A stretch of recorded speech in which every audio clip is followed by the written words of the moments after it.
Shalom, Rukba. Welcome. I am joined here with my lovely guest, Steven, and his beard and his glory. How you doing? Oh, I'm awful tired. I'm subbing myself in and for a Christian Gadfly this week on that behalf.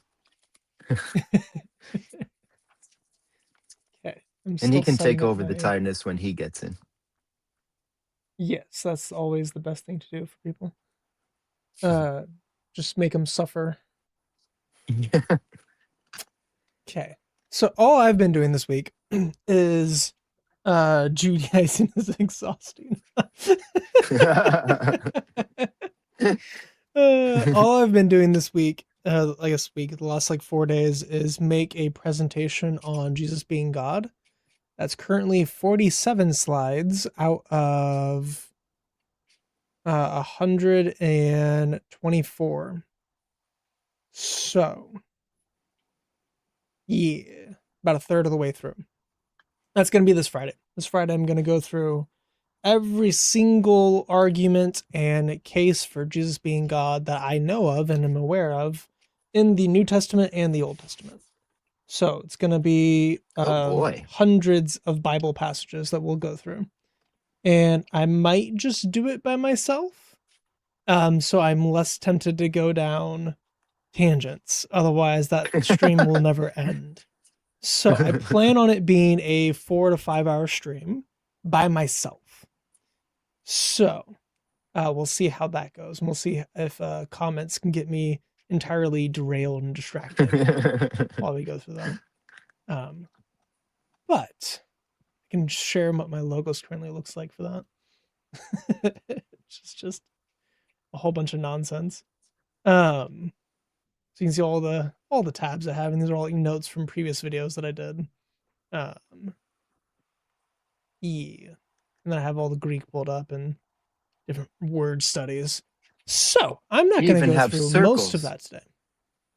I have circles, and then I have. Wait, let me close this circle.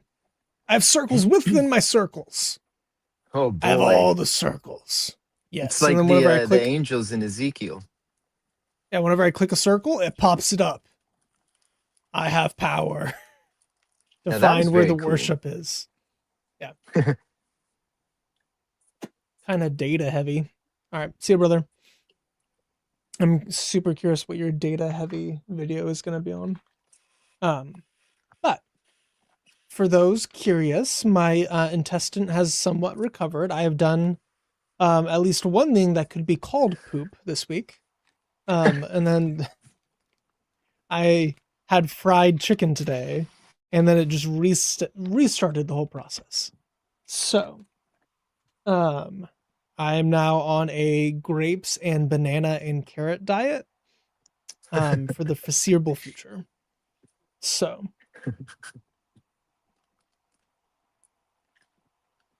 you have a Saint Elijah who invented the combustion engine?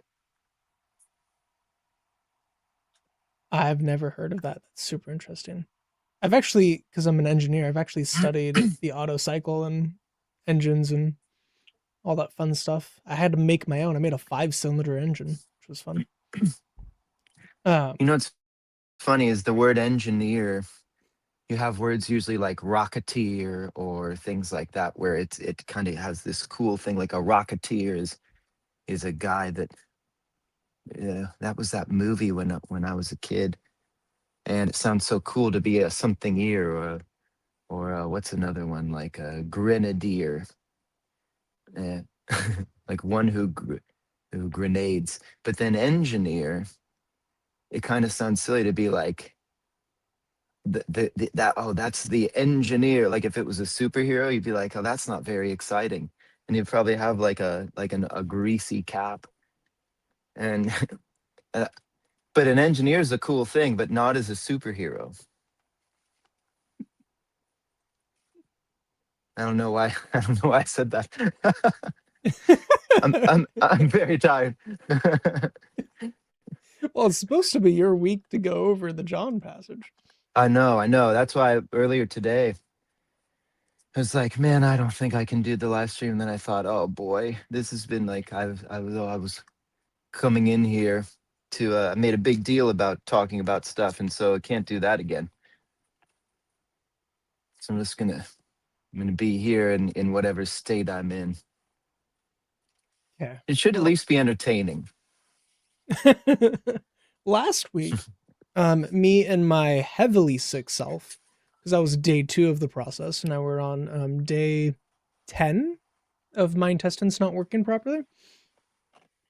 So, um, last week, me and Christian Gadfly went over the the Seder a little bit, not really. I just mostly like went back to the stream that we did on it, and then we touched on a lot of the details of John 13, and then you said that you wanted to go back through it.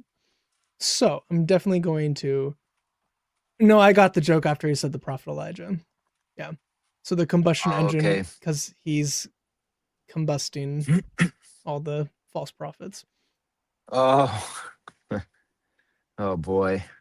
I'm more tired than I thought. This is oh no. uh, yeah. So we're gonna go through. Oh wait, no, it's not sharing the right one. All right, hold on. I made a new thing on logos. Looks right. Okay, so we're gonna go through the passage. I'm gonna let you stop me whenever you want to talk about something. Otherwise, we'll just jump straight into John 14. Um, whenever Christian Gadfly gets here. Okay. But the Last Supper, Jesus clearly ate supper with the disciples after resurrection. Clearly an obvious contradiction in the Bible. Fake.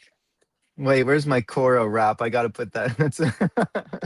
That's a total Cora X post. Ascending in his chariot. Oh. Oh, in a Yeah, no. chariot of I flames. Oh entirely my I god. entirely missed I entirely missed that one. Well, Yeah. Chris, you're malnourished, so that obviously would affect your. We've got excuses. We can make all the excuses we need. Well done, Ash. Oh no. You seem like you've been digesting well and possibly sleeping. The caliber of your jokes is too good for us right now.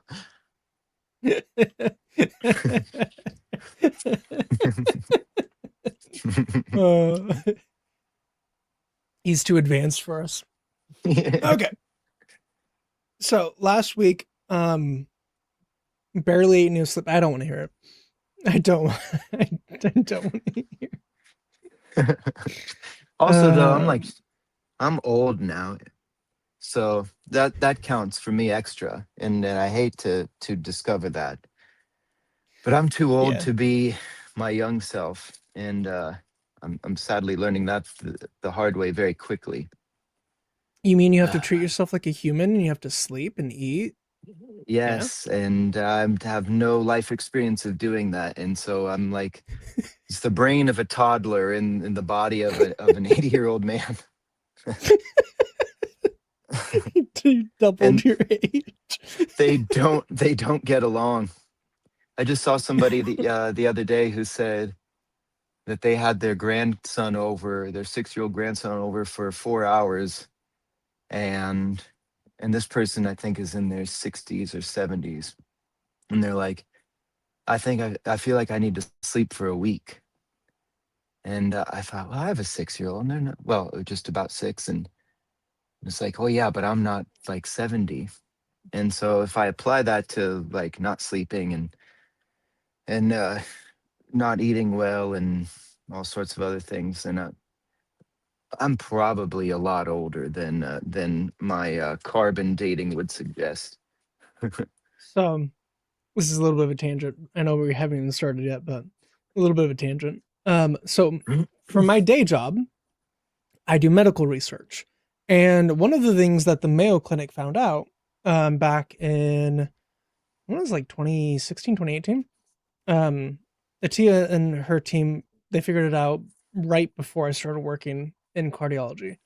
So turns out you can actually predict the age and sex of people based on solely their ECG data. So I can take the signal data of the electrical activity of your heart and predict a bunch of things about you. My whole job is actually creating prediction models and methods to study ECG because ECG is way cheaper and faster than an echo. We're trying to get people to not have to do echoes as much and get similar levels of care. So ECG is the cheap alternative that almost everyone has. There's millions, hundreds of millions of them all over the planet. We have within just our data set 2 million ECGs for me to play with and work with. So I make models to do this, and they made a model to predict sex and age, and they found out that if you do a deep regression, so if you're trying to like plot data to an outcome, if I try to predict your age and it's accurate, you're a healthy individual. If I try to predict your age and it is significantly younger than you, you're an extremely healthy individual. So the chronological age versus the prediction age. If your chronological age is at least 7 years younger than the predicted age, so if it thinks you're way older than you really are, you are in deep unhealthy state. There were some people that were predicted like 20 years older than they actually were, and they had like 13 comorbidities. And it's like they have Chris, would you diabetes. be able to, off of an ECG reading off my Apple Watch, could you do your magic trick and tell me how despicable I am? So ECG on Apple Watch, not really, because that's a PPG. That's not actually a 12 lead Oh, proper okay. ECG. I Yeah, got it's an some from a couple approximation of of lead doctor's 2. visits. Yeah, so I mean, if you do have ECG data that you can access, or have like, hey, can you like forward it to them? Like, get me some XMLs or the PDFs of it, like the 10-second Mhm. printout. I can absolutely predict your age on that and give you, because I've made the same model. So I And have then that maybe model. shock me into emergency overhauling my lifestyle. Like, Yeah. you're already older than the oldest human that ever lived. You should probably take better care of yourself. Wow, sleeping and eating all things Jesus did. He's not God. Yeah, obviously. Wait, God eats in the Old Testament. What is that? Anyway, um, yeah, so that's a little bit of my day job. It's a little bit what I do. I try to help people be healthier, and we create. Well, one of the things I'm working on right now is sleep apnea prediction based solely on ECG. So, if you wear a smartwatch, you can actually figure out if you have sleep apnea very, very easily, because it measures your oxygen levels. And whenever you have an apneic episode, you lose oxygen for a couple minutes. So you can tell, oh, that's hypoxia. So Mine shows me if that, but you I always assumed it's because I sleep on my left side, and I think maybe the circulation is cut off. That was my idea for why that happens. But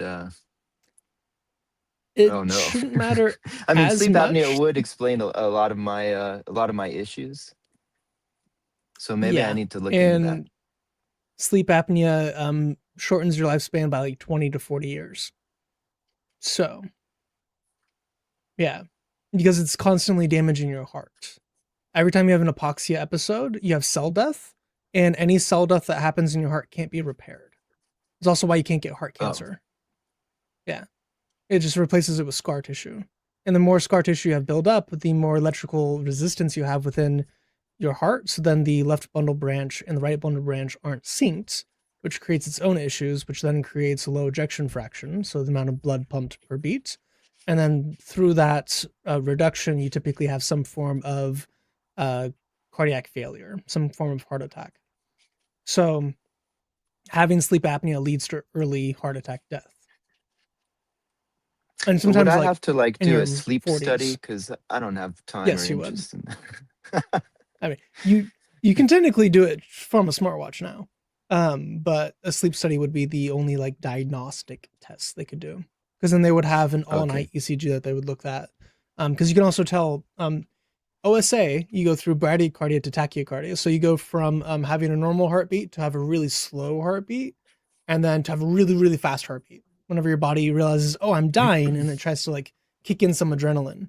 So you can actually see this like on the graph. And then also with the oxygen See, level. that's So why those. I didn't sleep last night because I'd fall asleep for 10 minutes and I'd wake up and I thought I was having panic attacks. And it was like happened 10 times. But it also So kind of that's a sounds like symptom what of you're sleep talking about with apnea. sleep. Yeah. Oh. Yeah. Well, that'd be, And that I is mean, that'd be nice to know. it's an entirely fixable disease overnight. You just have to wear a CPAP machine. And then your Okay. life is entirely the same as someone who doesn't have it. That'd So be this, I awesome. guess your PSA. Your PSA for everyone watching. First off, see if you have sleep apnea because the vast majority of people who have it are unaware of that. And especially if you have more like Middle Eastern Asian heritage, they're more prone to have it because they have a different cranial structure, which produces OSA quite easily. And then if you have it, actually use your CPAP machine because it will, if Jesus doesn't come back soon, it will actually extend your lifespan by decades. Because otherwise, you're slowly killing your heart every time you sleep. So Well, looks that's like I've my got some thinking to do. that's my professional medical advice for people. Um, yeah, I'm confident in saying that on the internet and not being able to be sued for that because that's really a bit of a no brainer. Anyway, there you go. The medical advice from Chris section of the week, really of the year, because We need I a don't do segment that often. I don't think we do. Anyway, with like a little theme song. okay.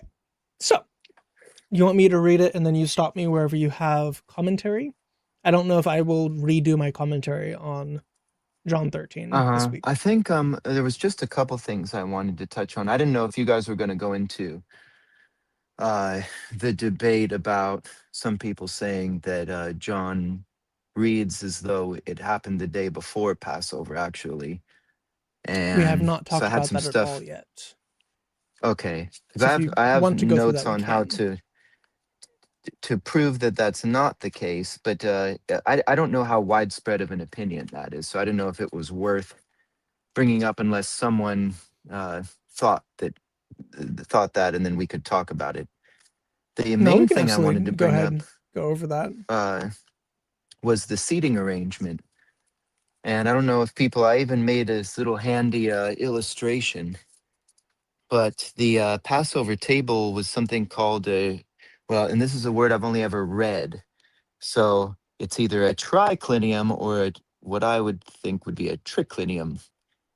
And it's an ancient Greek and Roman kind of a setup. And the Jesus would have been at the seat of honor, and he had John, the disciple whom he loved.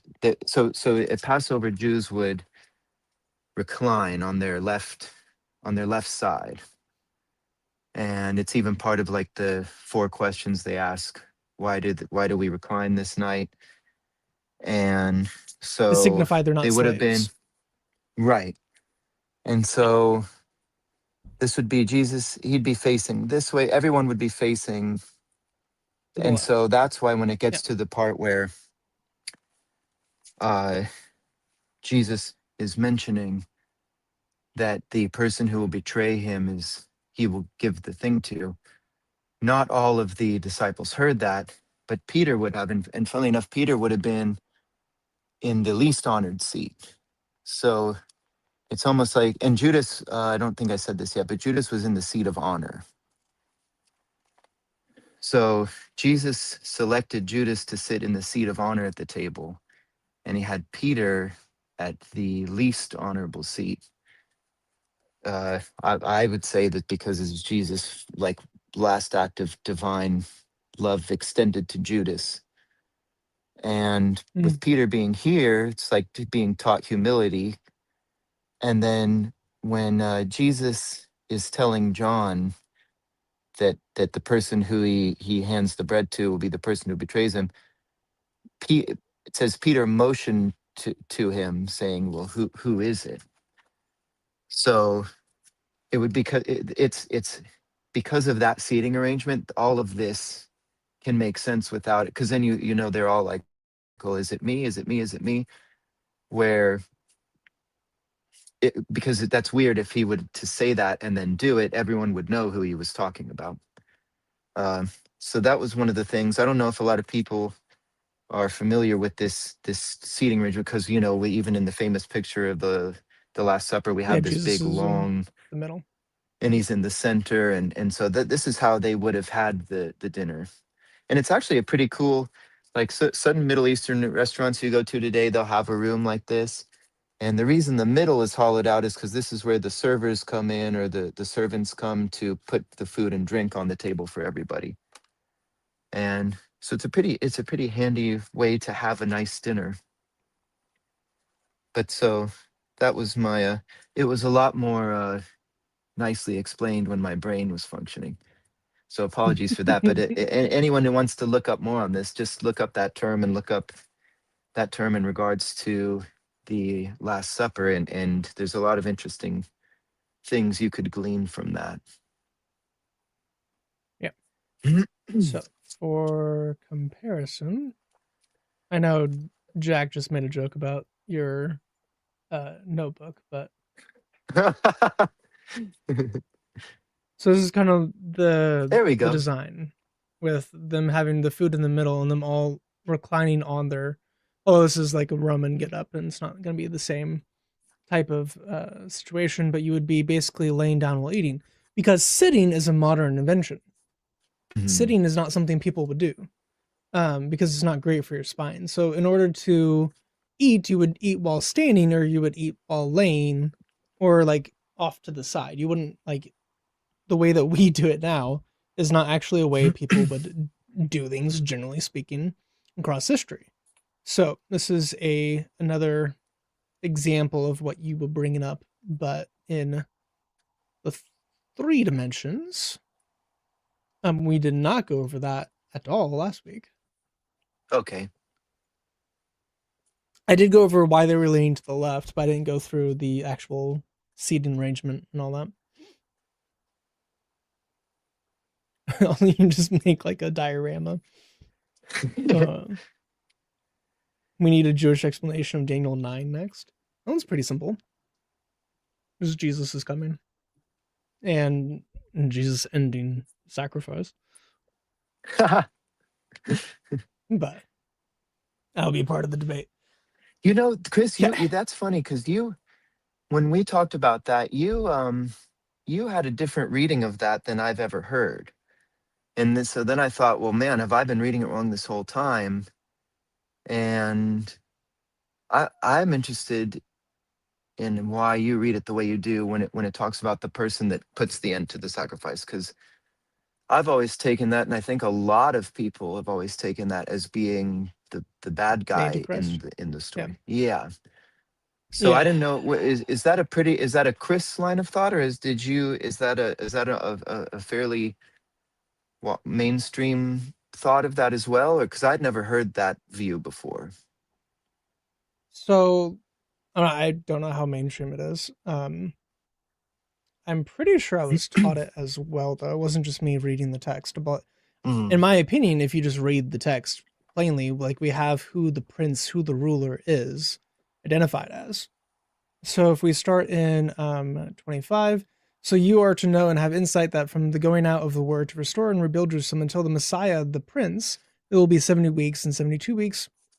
It will be restored and rebuilt with the plaza and moat, even in times of distress. Then after 62 weeks, the Messiah will be cut off and have nothing, and the people of the prince who is to come will destroy the city and the sanctuary, and its end will come with a flood, even to the end where there will be war. Desolations are decreed. And he will make a firm covenant with the many for 1 week, but in the middle of the week he will make sacrifice and grain offerings cease. And on the wing of abominations will come. Yeah, I've never read it in this translation before. And on the wing of abominations will come one who makes desolate, even until a complete destruction, one that is decreed, is poured out on the one who makes desolate. So very So see, I would clearly, see the Messiah gets cut off, and then the people of the Prince right, who is to come would be the guy after that happens. Which would right. be what, Trajan or who was I that? think That so. I'm, again, I don't. Or no, Ah, Trajan was later. It was oh my gosh. we're at 70 AD. Titus? Titus. No, Titus. Vespasian. Oh, it wasn't Titus? Oh no, it was Titus. Yeah, Titus was during the war. Okay, yeah. And so at that point, everything that's the person who is after the Messiah is cut off. And then, so it does still predict the destruction of the second temple, but Right, not assigning the responsibility of it to the Messiah, but to the bad guy. right. Well, the people of the prince are the one who's going to destroy it. Well, yeah, Um, like that, the Roman army. the Roman army, because the Romans will become Christians. So who is to come will destroy the city and the sanctuary. The Romans will destroy it, then the Romans will convert to Christianity. And its end will come with a flood, even to the end there will be war, desolations decreed, and he will make a firm covenant with the many for 1 week. Well, who's the he here? It can't be the Yeah, so I Antichrist. The was, Antichrist hasn't been announced yet. He hasn't been introduced yet. The only person talked about so far is the Messiah, the Prince. Even the people of the oh, Prince but is about okay, the so you're Messiah's taking the people. Antichrist as like a singular figure rather He than comes just on, one who yeah, he acts as comes them? here. Well, even if the Antichrist is not a singular figure, there's no mention at all of anti-Christian people until the end of 27, after it says he will make a firm covenant with them. So we don't have anti-Christian people till here, after the Oh, right, but is that abominations. not still talking about those people though? Or are No, you saying that's a new group of people? I'm saying that on the wing of abominations will come one who makes desolate. The one who makes desolate is anti-Christian figure, whether that's the Antichrist for the end times or whether it is Titus or whoever.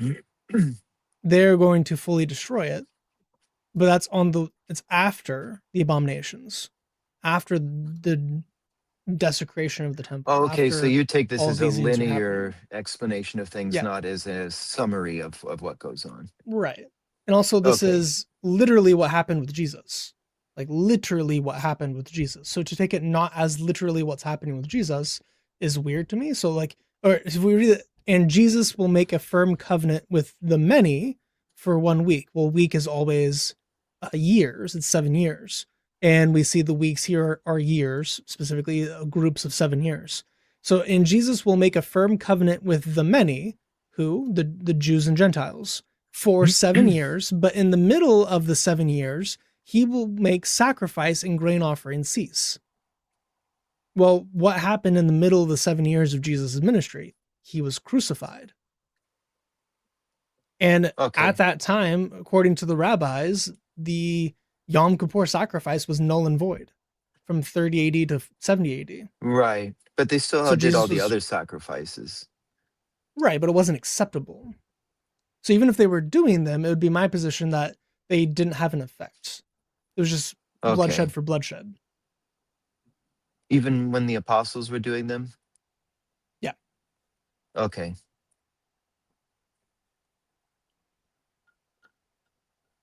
Okay, now I see better what you're saying. Because otherwise, this doesn't make any sense. Why would it specify in the middle of the week um, when it's about the coming of the Messiah? And specifically the covenant. What covenant is this? If it's not the Except, messianic covenant, if it's not the new covenant, what covenant could this possibly be? well, it could be, I mean, it doesn't necessarily, or I would, I mean, maybe I should ask rather than say, does it necessarily need to be a divine covenant rather than maybe a political agreement? Or because we're still talking about the time after the Messiah is cut off. I don't remember what it's in the Hebrew. If I remember correctly, that's literally the same type of covenant. Oh yeah, the Yeah, word is the Greeks. same, but I'm just saying, like, Yeah, I mean, Jacob and Lavan made a covenant with each other. yeah, that's fair. Now, obviously, they swore, but wasn't necessarily a covenant, like a divinely covenant in that way. Right.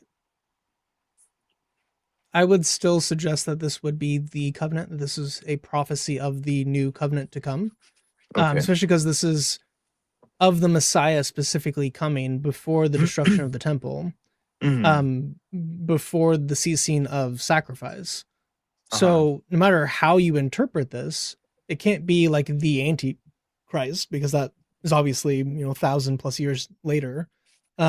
So it Yeah. had to be something that happened before 70 AD or at the time of 70 AD. But there's no like what's the 1 week with 70 AD? What could that possibly be referring to?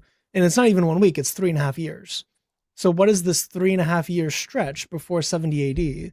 That's significant, that marks the end of sacrifice and grain offerings, that is tied to a covenant. The only thing I can think of is Jesus. Unless you can think of something else. I can't I think of just anything else that would be. I can see what you're saying now. At first I didn't understand. Now I see what you're saying. I just don't know because I think from my perspective, what it sounds like from what I'm hearing from you is there's a lot of very easily linkable words that I don't know necessarily link in the way that you're linking them. Is what I would say. To me, this seems more like it definitely. I'm still with you on that. It points out Messiah coming before the destruction of the temple and being Mhm, cut off. So there we're mhm. all 100%. And I think where we differ is who then is it responsible or the person that is causing the what's the word, subsequent events. Yeah, which Because to me this reads like this: the Messiah's cut off, and now here comes this terrible figure who then comes in and does all this terrible stuff. yeah. Again, I think you would have to establish what the who is establishing this covenant, this breeds. Yeah, Um, if it's not I would divine, say if it it's would be not literally weird the new though. covenants, then I It would would be you weird have to find with something. how it goes that because what we get is the Messiah is cut off, and then we hear about the people of the Prince who is to come. Hmm. That and then all I would say the he's well that okay, so that's where we differ. You would say that that's referring to Jesus and his followers. Is that correct? No, I'm The saying that people of this the is the Prince. Romans. Oh, okay, So the people of the prince who is to come is the Romans. They are not yet a part of the fold. They will oh, join Christianity but you would say after the the Prince destruction is of the referring temple to to Jesus. Jesus. This isn't Well, a I would say new it has to just Prince. because it's the same prince. Yeah. Okay, so you're saying it's not like antithetical prince, or that's not the word. Right. No, I wouldn't A say the antichristian prince. yeah, yeah. So you would say Yeah. that when it says prince, it's referring to Prince Messiah. Yes. And then the Messiah Okay, being cut and off, I the take Messiah it to being cut be off is literally what established the new covenant. okay So because I take this event here that is prince to this be event. the like we heard about Messiah Prince, and then he's cut off, and now here comes this other prince that's a bad guy, and he's going to do such and such. Yeah, no, so I would read this as this clause happens and this happens during this event and then this happens after and then that happens after. So I wouldn't read it Okay, as A B C D. I would read it as okay, he's going back to what's going to happen when the Messiah is cut off, which is what okay. the covenant is.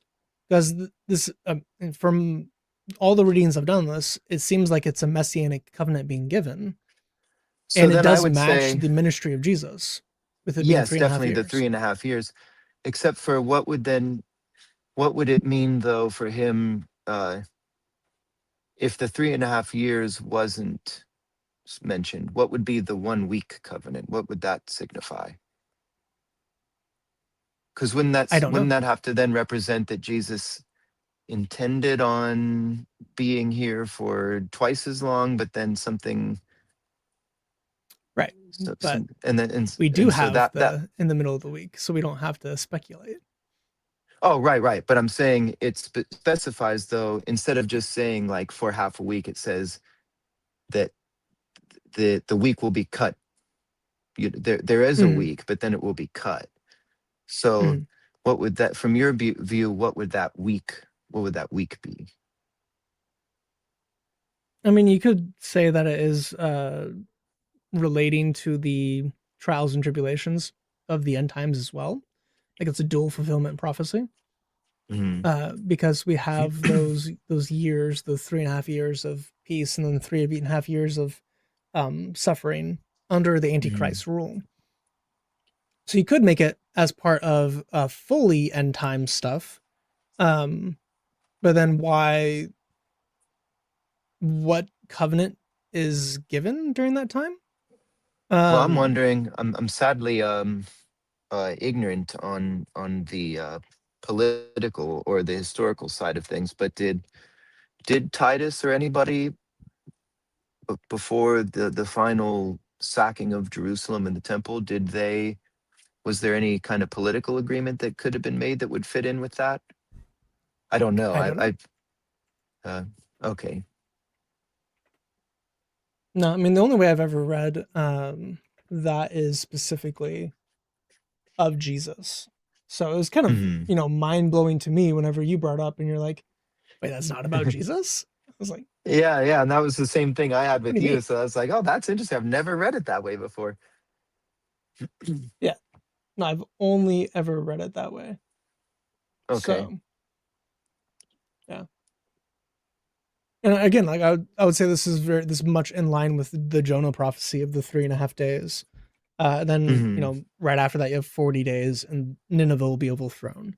Here you have Uh-huh. the 3.5 years, and then if you do the math, it ends up being 40, but it's not explicitly like within 40 years after that Yeah, Jerusalem and will I be destroyed. definitely But see the link between the 3.5 there with Jesus's ministry. I just yeah, think it's awkward to have the covenant established for a week. And that would be where I would say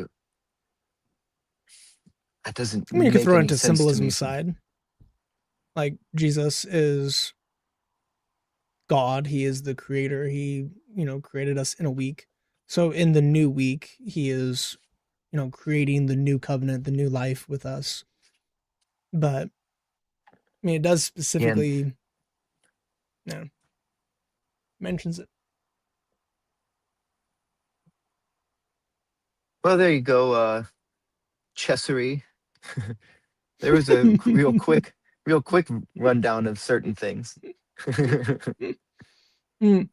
As for the other, like the weeks and everything else, you can do the math in like three different ways and end up within like 20 years of Jesus's birth.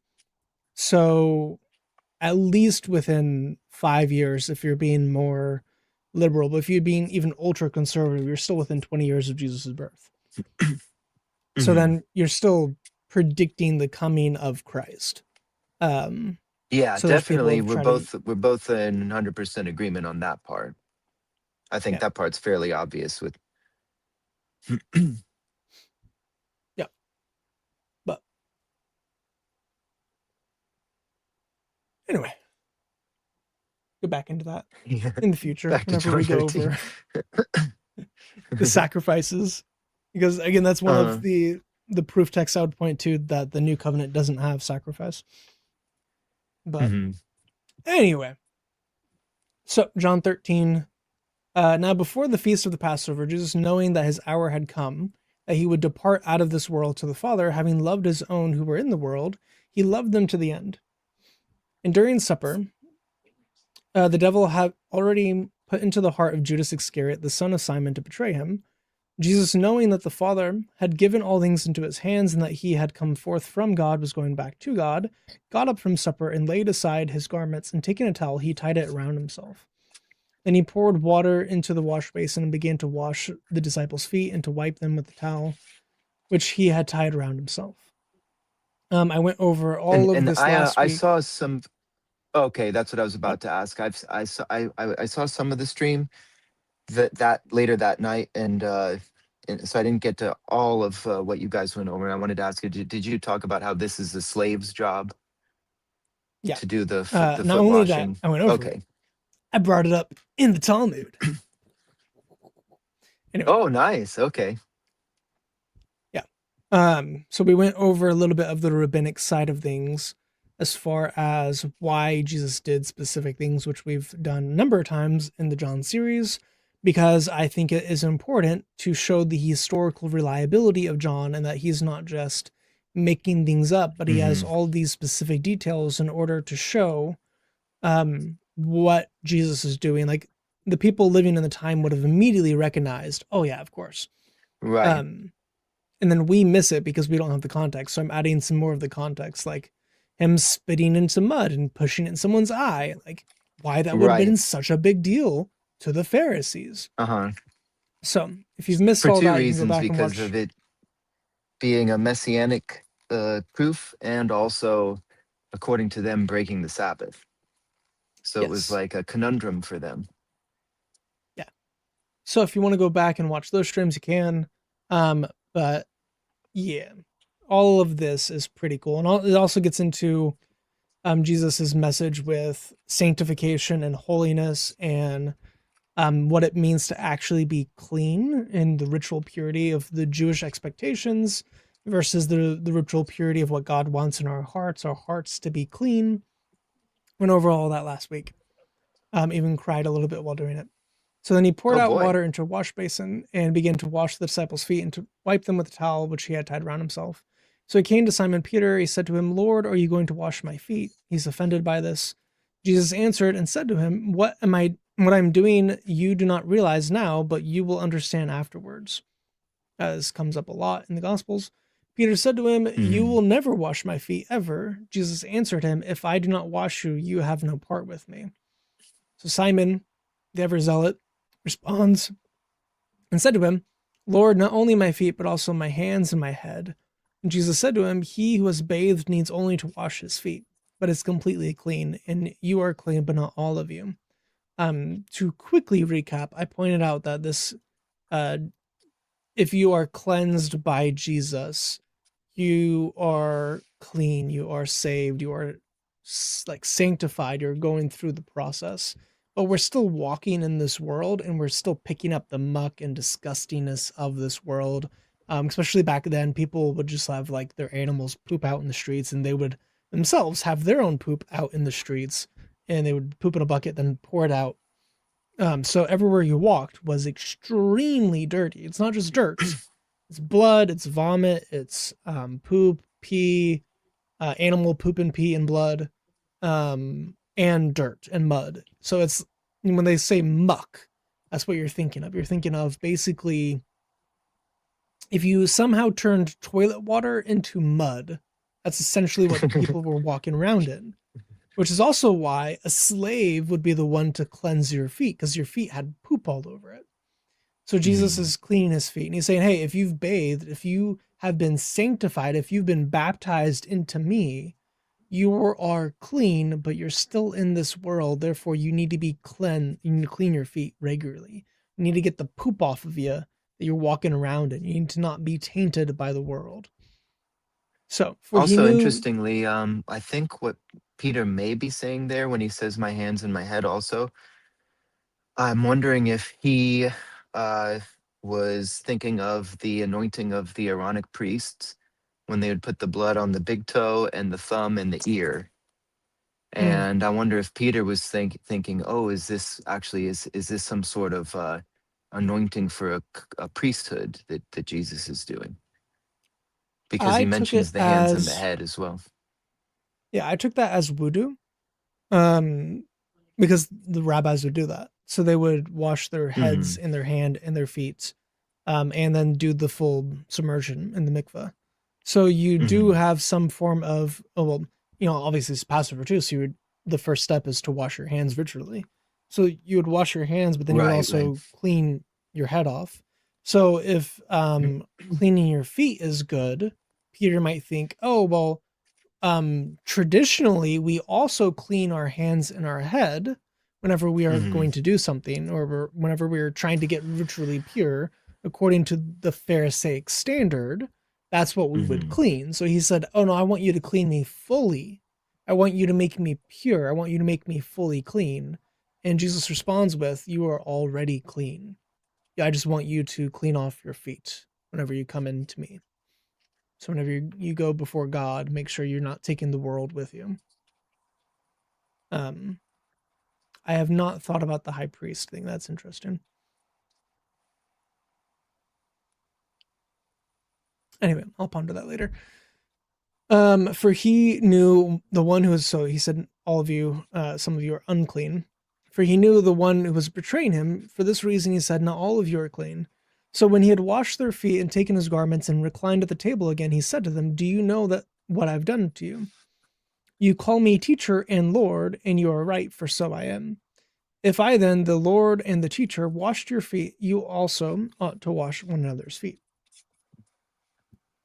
If this Kyrios means Yahweh or not, that's up for debate. But it's definitely a high title. For I give you an example that you also should do as I did to you. Truly, truly, I say to you, a slave is not greater than his master, nor is one who is sent greater than the one who sent him. If you know these things, you are blessed if you do them.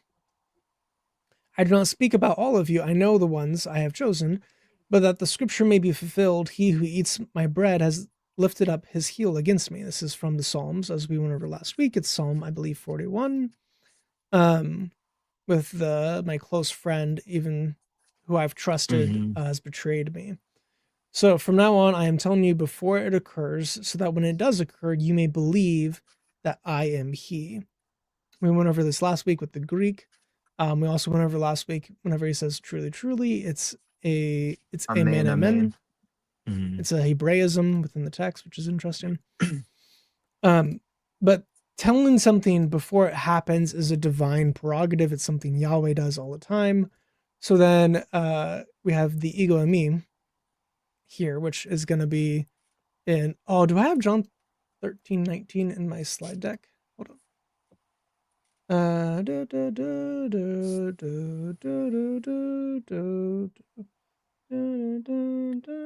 Well, and I think particularly here, Chris, I mean, all the other ones we went over that are equally is awesome, but this one even, who is the he? This he is a significant figure in this one that like explicitly. I do have it. You know what I mean? Yeah. It's not even doesn't even it's not a vague reference. He's telling you, look, I'm telling you something before it happens so that you'll know that anihu, I ego eimi, Right. I'm the Right. one who what tells you things before they happen. So who would that be? Exactly. And it's also a reference to Isaiah. My streams Right. never go mad. I don't know what you're about. I am the most Oh, Matt. straightforward person. Yeah. Anyway, so you are my witnesses, declares this Isaiah 43:10. I know this text is kind of hard to read on YouTube. You are my witnesses, declares Yahweh, and my servant whom I have chosen, so that you may know and believe me and understand that I am he. Before me there was no God formed, and there will be none after me. I, even I, am Yahweh, and there is no Savior besides me. It is I who have declared and saved and caused it to be heard.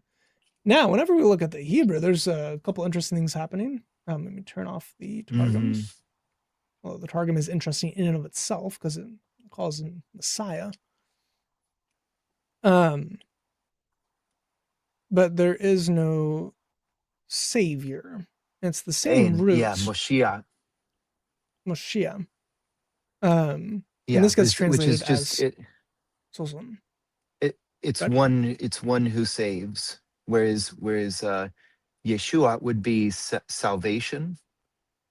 mm, Moshiach is from the same root, the Yod Shin Ein, and it is the same word in, or how would you say that, it's Chris? the same root.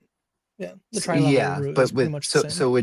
which in Hebrew it means that like when a word shares a root, it's because it's, well, that's why it's called a root. Other words come off of it that are related Yeah, to the root. right. So we have, if people, the astute viewers, you're my witnesses, declares Yahweh, and my servant whom I have chosen, so that you may know and Yeah. believe and understand ego and me. Literally, oh no. Oh wait, you can't see this. Good. Okay. Um, oti, oti, oti, ego and me. This exact phraseology comes up in John, but we have this specific word here. Why is that not highlighting? There it goes. So know, believe, and understand. This is going to come up on Friday whenever I go through this passage. that I am He. It's the Anihu here in the Hebrew.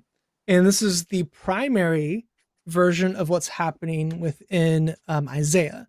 Isaiah actually uses the ego eimi a ton, like Mhm. so much. Um, I think even this even I, Yahweh, like this, yeah. Oh, it's ego theos. They don't always translate it my favorite way in the Septuagint. But they do have this exact thing of, I am telling you beforehand. So declares Uh-huh. God, or Yahweh God, and declares he sends, he this is the chosen one, so that you know, so Leman that you telo. believe. Mm-hmm. Yeah, this is nos. This is the root for gnosis. So this is note here, and then for you to believe, and then for you to understand. I am He. Whenever we go back to John 13, what is Jesus actually saying in this passage? Huh. Well, he says that he's declaring it. He's telling them before it happens, in order for us to believe. And it's the exact same word, that I am He. Believe and essentially to like have it happen. So whenever this happens, you will believe that I am He, that I am God. So this Pretty is awesome. Jesus in John quoting Isaiah from Yahweh saying that He is God. And this isn't the only time it happens. This also happens in John 8. He quotes the same passage and he uses the trifold repetition of those words to know, to understand, and to Mm-hmm. believe. So Jesus applies that of himself with the ego eimi, in a way that doesn't really make any sense unless it's a divine claim.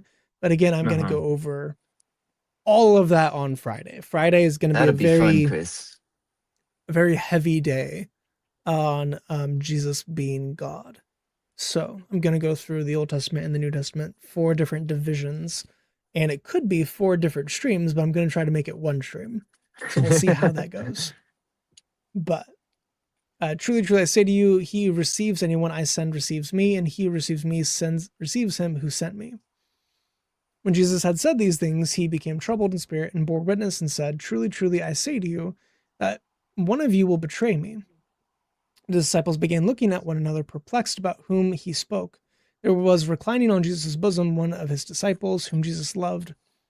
As I went over last week, this is not homoerotic, it's just related to that, as Steven is pointing out right now. It's I'll just hold the related to chart the up while you table. read this part so you can see again how John's here and Peter's here, and they'll have a direct line of sight to each other by how they're laying. And that's Mhm. why it says Peter motioned to. So I'll hold this up while you read it, Chris, and so people can kind of Yeah. imagine. So he was reclining on Jesus' bosom because they all lean to the left. So it's not like they're not cuddling. It's not what's Right, happening. right. So Simon Peter gestured to him to inquire who is the one of whom he is speaking. He, leaning back thus on Jesus' bosom, said to him, so now he's like leaning closer to Jesus, said to him, Lord, who is it? Jesus answered, He is the one for whom I shall dip the pieces of bread and give it to him.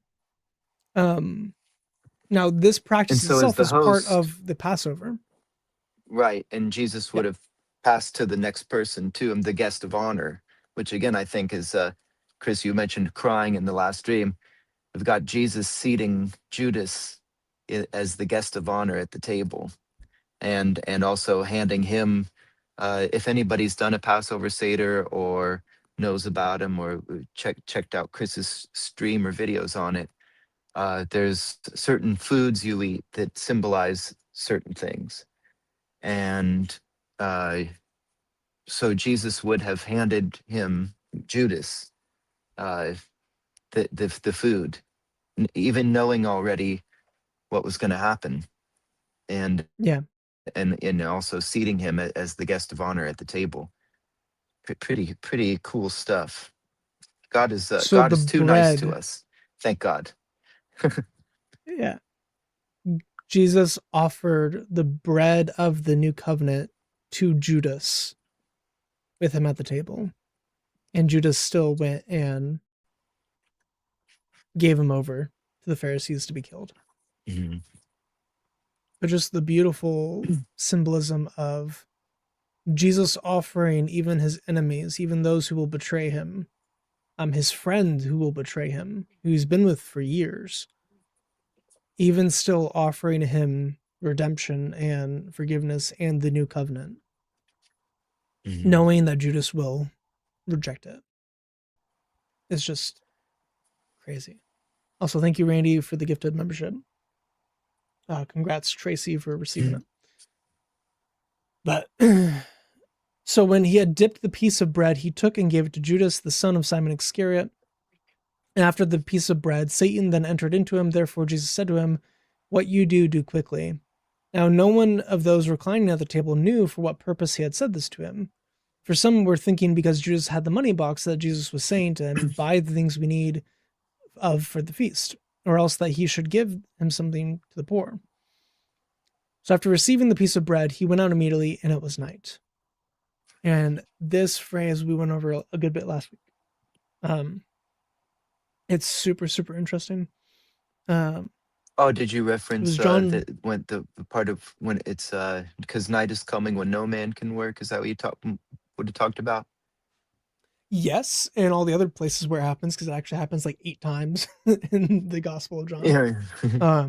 Just Mm. constantly comes up. Um, this is John talking about himself. Also, Chuck Missler made the point that people who were beloved of God, like Daniel and John, tended to get apocalyptic prophetic visions from him. It's an interesting thing. Um, Hello, brother. But 250,000 for the GoFundMe for IP. It's awesome. Wow, Good. that's a really cool thing to watch that that I understand from a non-Christian perspective, how infuriating that must be.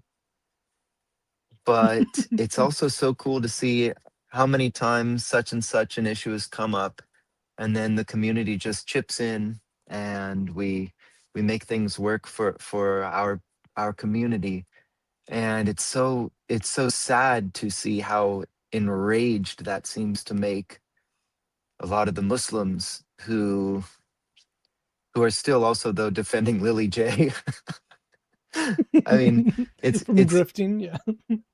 yeah. Oh, I it's love crazy. seeing how quickly like, hey, can a need has arisen. I need $10,000, and then it's like, well, here's 100,000.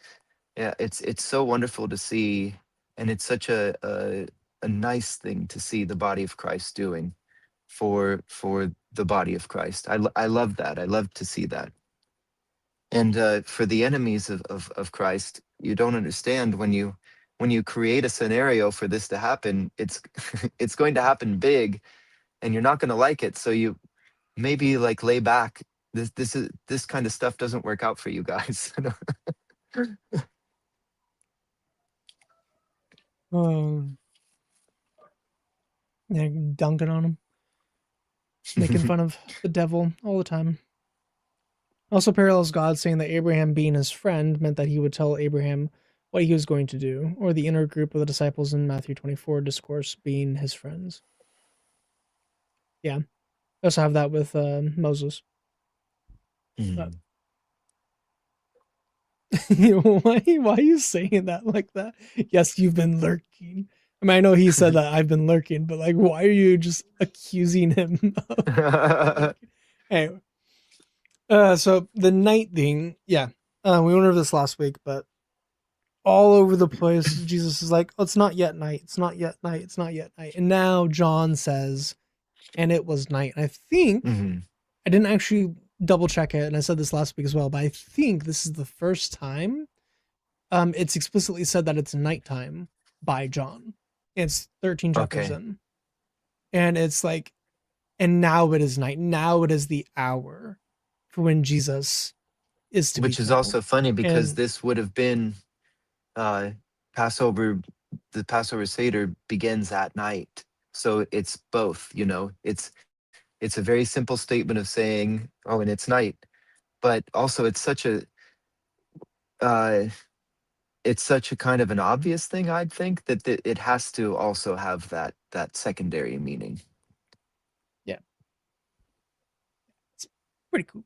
Therefore, he had Mm. when he had gone out, Jesus said, "Now is the Son of Man glorified, and God is glorified in him. If God is glorified in him, God will also glorify him in himself, and will glorify him immediately. Little children, I am with you a little while longer. You will seek me, and as I said to the Jews, I also say to you, where I'm going, you cannot come. A new commandment I give you, that you love one another, even as I have loved you, that you also love one another."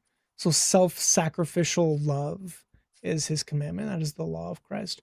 By this, we all will know that you are my disciples if you have love for one another.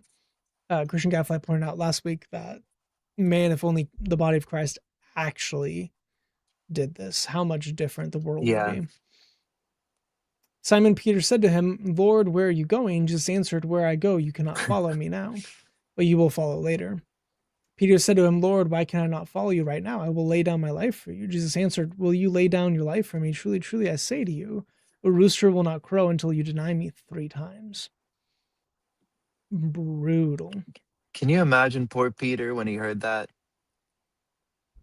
Yeah. Because you know he's serious when he says, "I'll lay down my life for you," and then to be Right. told, "No, well, no, not even close." I mean, and I always feel bad for Peter because he seems like such like the regular guy, you know. He's like that one buddy that you just really love and it's always there for you and will do anything for you.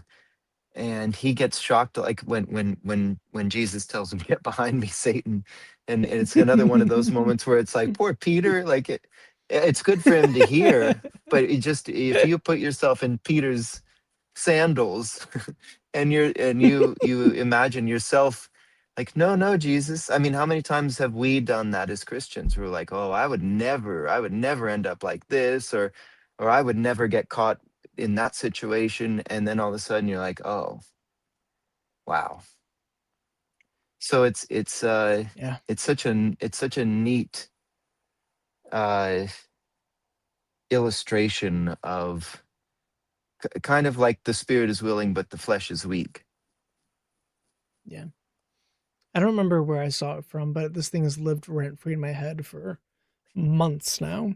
Um, but it was a sermon, and I think it was a pastor. It was either a pastor or a Bible teacher online, but they were talking about how, you know, we always like to make fun of Judas because he betrayed Jesus for only 30 pieces of silver, which in today's money is like barely a month's rent. It's really not that much money. It's like a couple thousand.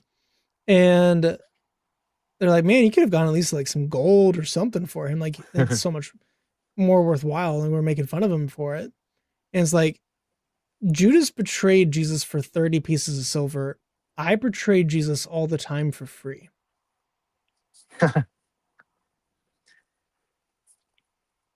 Yeah.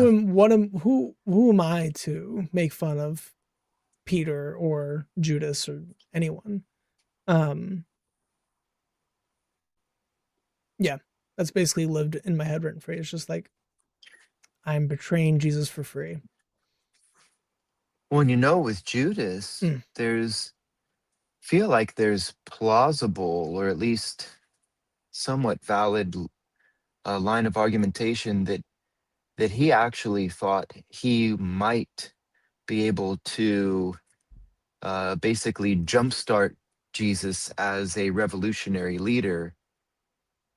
yeah, there's that Not argument. that he necessarily thought he was turning him over in the sense that yes, he's going to be killed and everything, but I mean, I think it's plausible to consider that he thought, okay, Jesus is way too relaxed about this, and I just got to kickstart this and set things off. So when they come to arrest him, I know. I mean, the what are the zealots? There was the two zealots in the Mm, disciples, and zealots yeah, were that was revolutionary group. a revolutionary group that was interested in overthrowing the Roman government or the Roman rule of the land. So it wouldn't be far Mm-hmm. fetched for Judas to think, okay, look, I love Jesus, and so that kind of tells us another thing about ourselves. I mean, so many times people will say, well, the Jesus I worship wouldn't, he wouldn't condemn this, or the Jesus I serve wouldn't do that. And you can say that safely if what you mean by that is you're describing the Jesus that we know is Jesus. But it's very easy to make a Jesus of your own imagination. For example, in during the Exodus, when they made the golden calf, they didn't say this is Baal or this is Ra or this is anyone else. They said this is Yahweh your God. So they Mm-hmm. were technically worshiping Yahweh, Yep. but it was the Yahweh It's of their own idolatry. creation, and it's very Yep. easy to make a Jesus of your own creation and worship that Jesus and serve that Jesus, and it's not actually Jesus. So it's good to be, you got to be in the textual word, and you have to be in the spiritual word with through prayer, and to make sure that you are in tune with the Jesus and not a pretty picture on the wall or a statue or even Yeah. an idea of who Jesus is, because we all have done it and are capable of doing it. It's not very Yeah. We difficult can to do. turn we can turn Jesus into an idol. Which Right. progressive Christians are like by far the worst at this. They Oh have yeah. Yeah. a gay affirming Jesus, and it's like, well, Right. that's not Jesus. Um, Right. like he defined marriage, that wasn't part of marriage. You're now changing who Jesus is to redefine him to make him fit your needs, your desires, your wills. Well, that's making God in your image. Even if it has Right. the vague similarities with it with the real God, you're still doing idolatry. Hmm. That's still very dangerous and very hard to get out of. So, actually repenting from that and accepting Jesus and just Yahweh in general for who He is, Hmm. that will actually be extremely beneficial for you. You should be doing that, not trying to rework God whenever you're not happy with what He does in XYZ situation or some Hmm. theology around Him or some way to understand Him. So you have to reinterpret God, and that is idolatry. But yeah, the New Testament, the Gospels just say that he was pilfering some money. So he was robbing Jesus throughout, which would maybe go against the view that he was just a misguided supporter of Jesus, because he does it's a preempted selling of Christ, because he goes and he reaches out to the Pharisees and asks them, what can I get for selling him out? So you do have Hmm. that component to it, which I Yeah. have heard that before with he thought that Jesus wasn't going to die. He thought Jesus was just going to become king, and that he was just going to start the process of Jesus becoming king. Um but Hmm. then there's also the potential of him, no, like he thinks Jesus actually is going to die and he doesn't care. Right. Right. Um yeah. His heart is at least not accepting Jesus for who he is, especially because he calls him rabbi Hmm. instead of Lord. So he's not willing to Hmm. acknowledge Jesus as God or as his master. Um, he just calls him teacher. So you have a lot of clues to show that Judas likely didn't accept Christ, and then you also have him like sort of repenting and then going and hanging himself. Um, he was extremely mournful of his actions leading to Jesus's death. So that would also be some evidence that he wasn't expecting Jesus to die and he was kind of shocked by it, to the point where whenever he realized what was happening, he threw the money back to them and then he went and hung himself. So you can I can see definitely the case for both views. But Hmm. And it could be a little bit of each. It's a human being. We're terribly textbook, but we're also terribly complex. I keep waiting for Christian Gadfly to join, but he just isn't. So I guess it's gonna be like last week where I kept waiting for you to join and you didn't. So Yeah. also apparently IP said it's raining jizya on stream tonight, so that's gonna now be a GIF. and that will come up, I'm sure, all over the internet. Um, yeah, Not in the zit sense. not in this sense. Anyway. So, is there anything else you want to go over for this before we move on to the next chapter? No, Because you had some I notes. think that covers it all. Yeah, it was Did you mostly want to just go in case we through? got into whether or not people were worried about whether John doesn't line up with the synoptic gospels as to whether this was or was not a Passover. But Right. as long as that's not a main thing here, unless anybody in the chat maybe holds that view and is confused or wondering, but Yeah, I mean, a lot of the debates on that are pretty obscure. Like the whole idea of the Wednesday crucifixion theory versus the Friday crucifixion theory. Mhm. Um, that's a very obscure debate. Most people aren't even aware of his existence. So Okay. I'll eventually make a video on that. Um, I might eventually make a video on if he was killed on the preparation day for Passover or whether he was killed on Passover. I guess wait. So you, So that would if I'm be what I understanding would say. correctly, Yeah. you would take He the was view killed. that it was Passover evening He was killed. or preparation So day. preparation day when it's used in the gospels is talking about the day Friday. before Saturday. Right. Yeah. So it's not in regard to Passover in any way. So the Passover on the 14th of Aviv or Nisan, Mm-hmm. whichever you want to use, um, is when you would take the lamb to the temple to be slaughtered, and then you would Mm-hmm. take it back home and you would eat that night, where biblical days start at darkness. So the Right. 15th of Aviv is the first day technically of Passover. It's the high Right. holy day. It's a Shabbat. And so that starts at dark. And so you have your Passover dinner, your Seder meal at dark, and that would be the 15th of Aviv. So people have this idea, which I understand, where they think that Jesus was sacrificed, or Jesus was crucified at the same time as the lambs for Passover would be sacrificed, but that would put him not being able to eat the Passover. So it'd have to Right. be the day later that Jesus was sacrificed on the first day of the week of unleavened bread, Mm-hmm. but he was not sacrificed at the time that the lambs were being sacrificed in the temple for the Passover. It would be a really neat lineup if he was, but we just don't really have a scriptural basis for that. Yeah.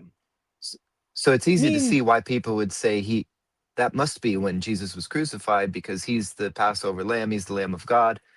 But there were also other sacrifices being done at the time that he was being crucified that weren't particularly the Passover lamb, but there's still something, and this actually does come up in the discussion. It's called a Hagigah. These were the special additional sacrifices made. And Chris, you've probably read this in the Talmud. Uh, mm-hmm. these are additional sacrifices for the holy day made that were not that specific Passover lamb that everyone wants Right. to attribute to Jesus. And I hope I'm not.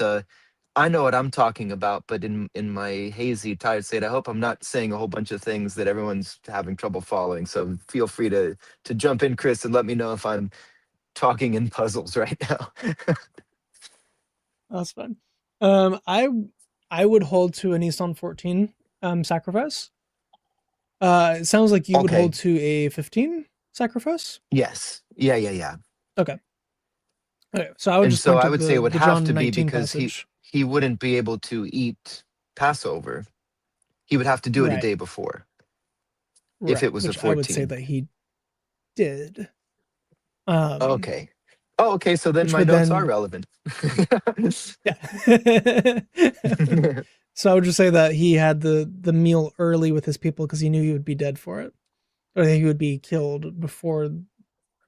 the festival started. Okay, and so you base this off of I would imagine only John, because the only John is the only one that actually doesn't play, that seems to not place it at Passover, right? Right. Do you not struggle with the synoptic gospels? Do you think they're in error? No, I think you can harmonize them fairly easily. Oh, really? What do you Mm. do? What do you do for the three versus John? So you would have the preparation day be for the or not for the Sabbath, but be for the Passover Seder itself. So the preparation day he's talking about. So you basically you'd have the Passover starting. So Nissan 15 would be on that Thursday. Nissan 16 would be that Friday. Nissan 17 would be that Saturday. Would be the Sabbath, and Nissan 18 is whenever Jesus resurrected. So then you have from the 14 to the 18 is the actual resurrection times.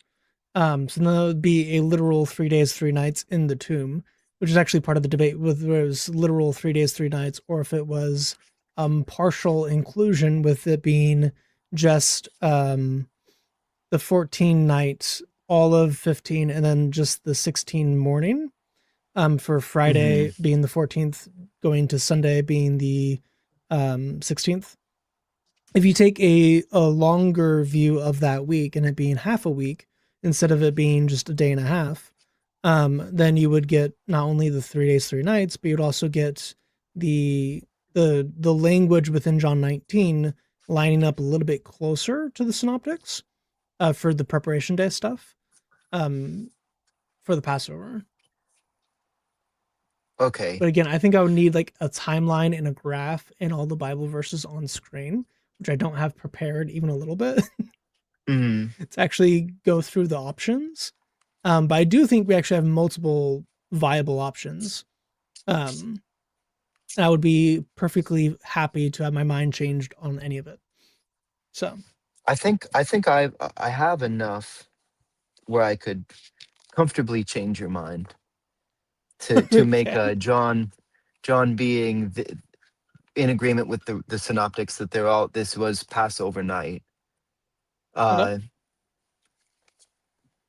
but it would be I didn't fully. I mean, I have all the notes on it, but I didn't know if we would be going through them because I thought maybe we would all view it as a thing. One of the points I think, or maybe it might be easier.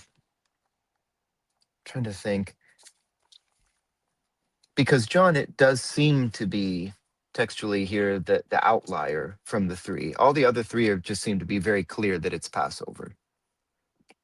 Mm, And so John starts even with like John 13:1 when it says now before the feast of the Passover. So it kind of already puts that in your mind. Uh, and then it goes in verse 2, okay. supper being ended. So you said for 13. Yeah, just from the very beginning of 13.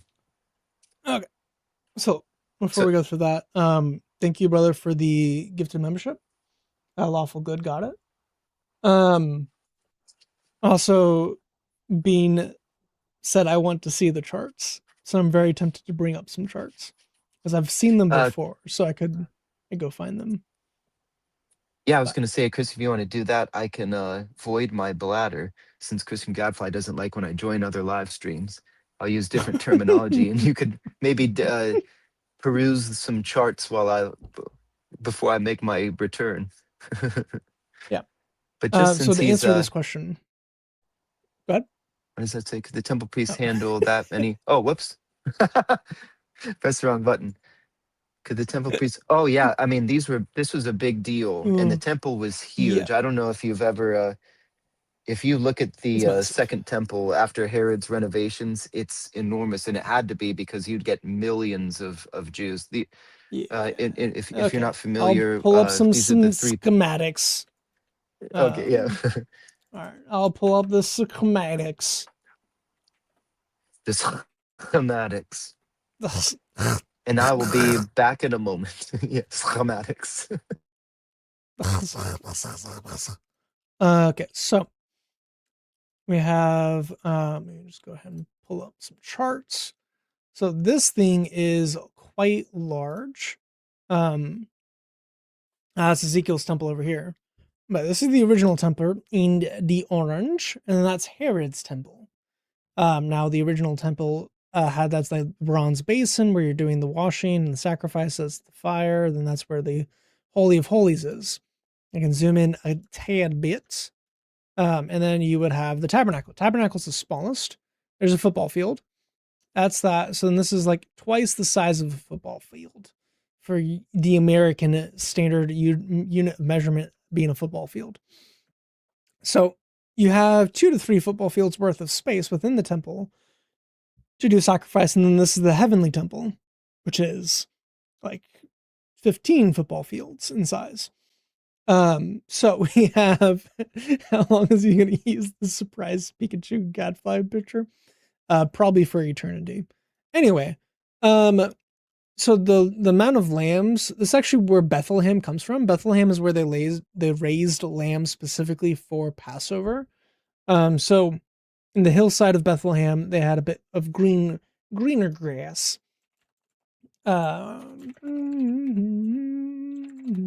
Spelled that wrong. It's not. Let's see if I can find some pictures. It's a bit better. All right, so you have this green grass that the sheep and everyone else can hang out in.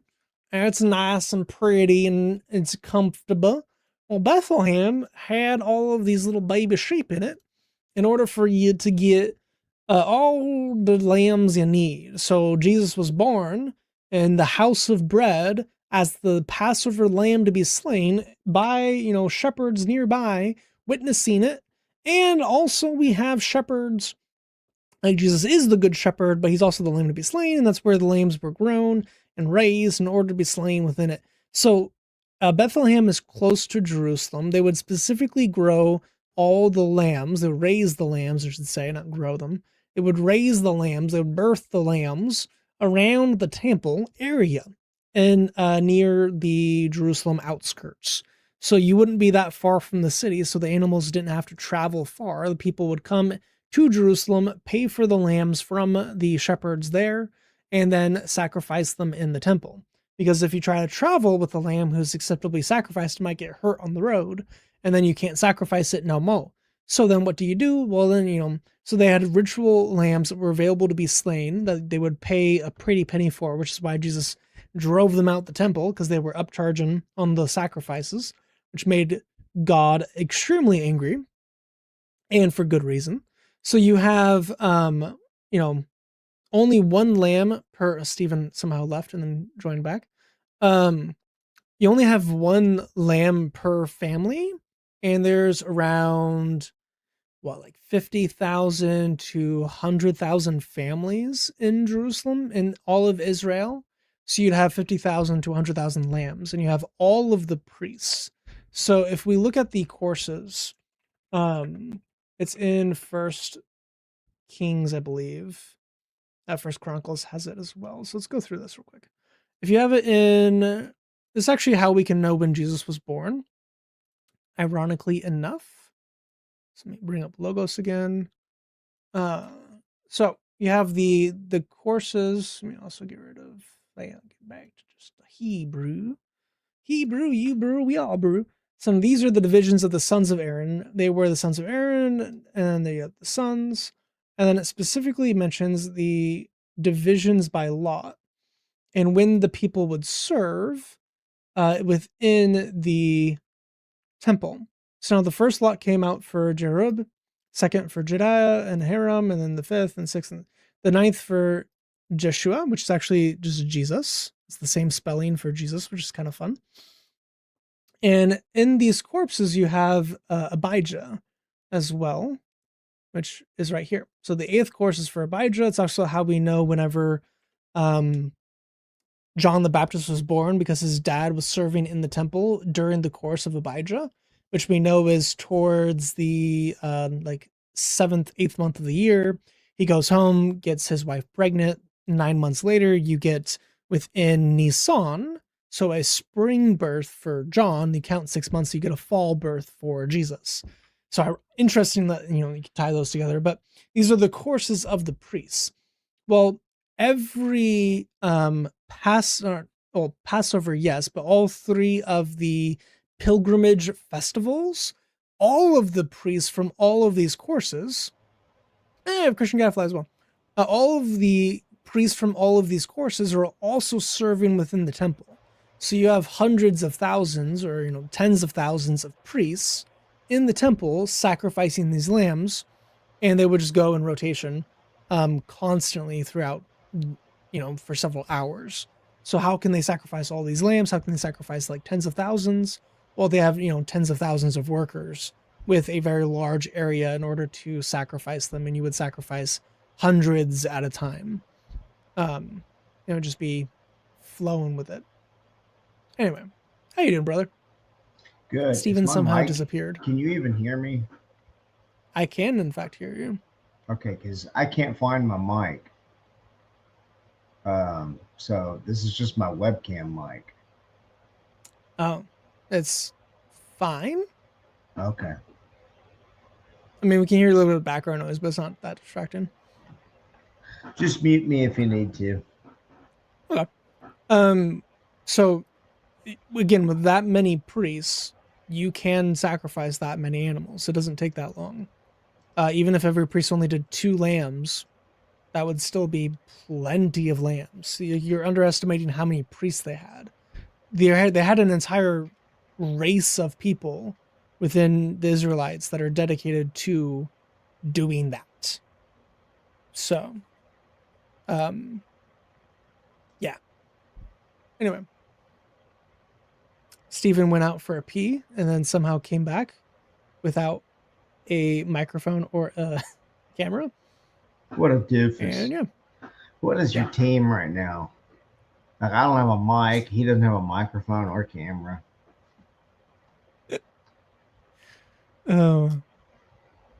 Late September for Jesus' birth. Yes, indeed. Yeah. Lots of comments that are just accurate. Yeah, John was born around Passover, just 6 months later. Yep. Steven disappeared as Gadfly appears. Sus. I thought They it was are the finally same safe person. on here. I was just waiting until he. I don't want to be on here with a Judaizer, so I was watching and then got on the minute he left. See, Passover. I cannot figure out how to turn off this dinosaur background. I don't remember how I turned it on. What out of the Dino Lab? How do I? Visual effects. Yeah, that's what I'm trying. Yeah, and then just click none. I already did that. It's not working. I just become like a little flame dude. Oh, I hit reset all. That got rid of it. Okay. A little flame dude. Are you calling me a flamer? No, see enough. Ah, there it goes. I'm a little. Oh, it's lagging real bad. Hold on. None. There. Okay. Anyway, so Last Supper timeline. Trying to pull up some graphs because I got a request for the graphs of when Jesus was crucified in relation to the Last Supper. So that's a graph for the Wednesday crucifixion theory, which I guess I'll pull that up. And I made that graph myself. Not the one I show, but I've done that before.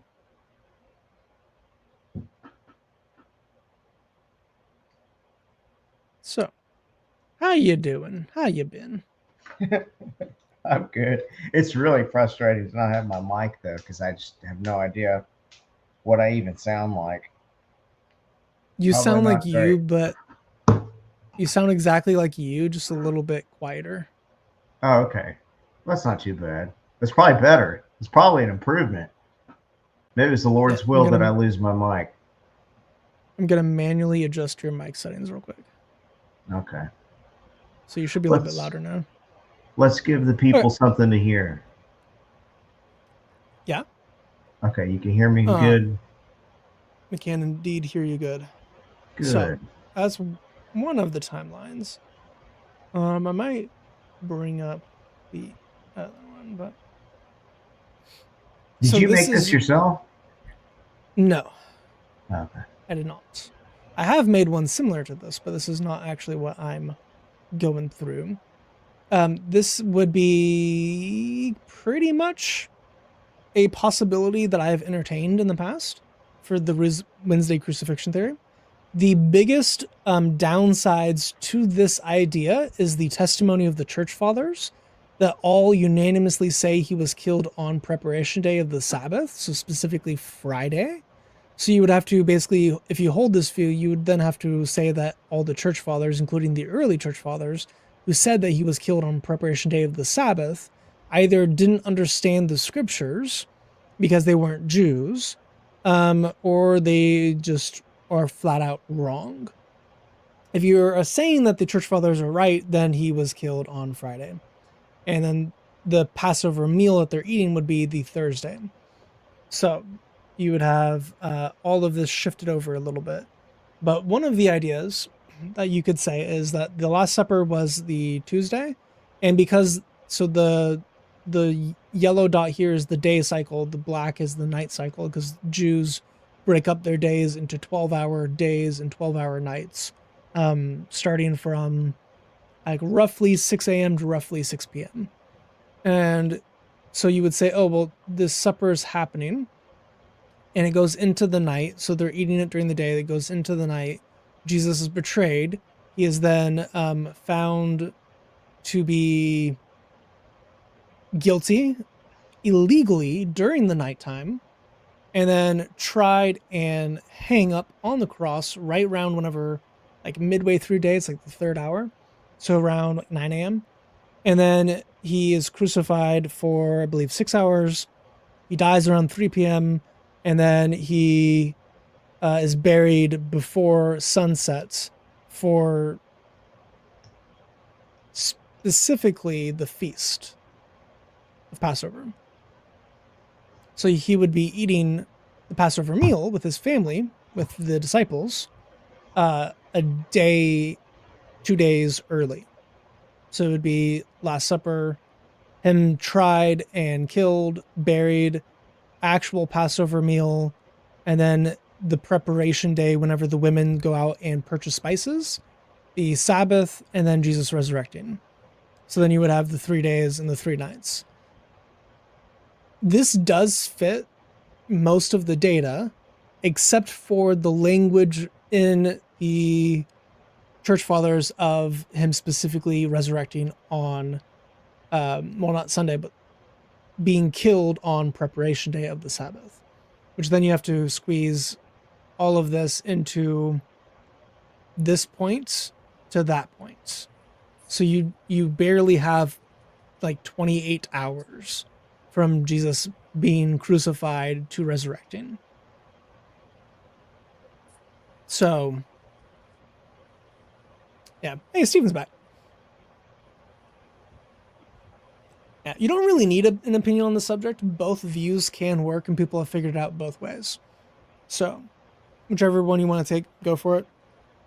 There's bullets you have to bite on both ways, including like in Matthew, it says now the Sabbaths. It has Sabbath in plural there. So it says after the Sabbaths, Jesus resurrected. Chris, So can you hear me? if I can't hear you. Okay. And I don't know if this is a technological issue on my end, but it says that I am backstage. So I don't know if I've rejoined. You're fine. Yeah.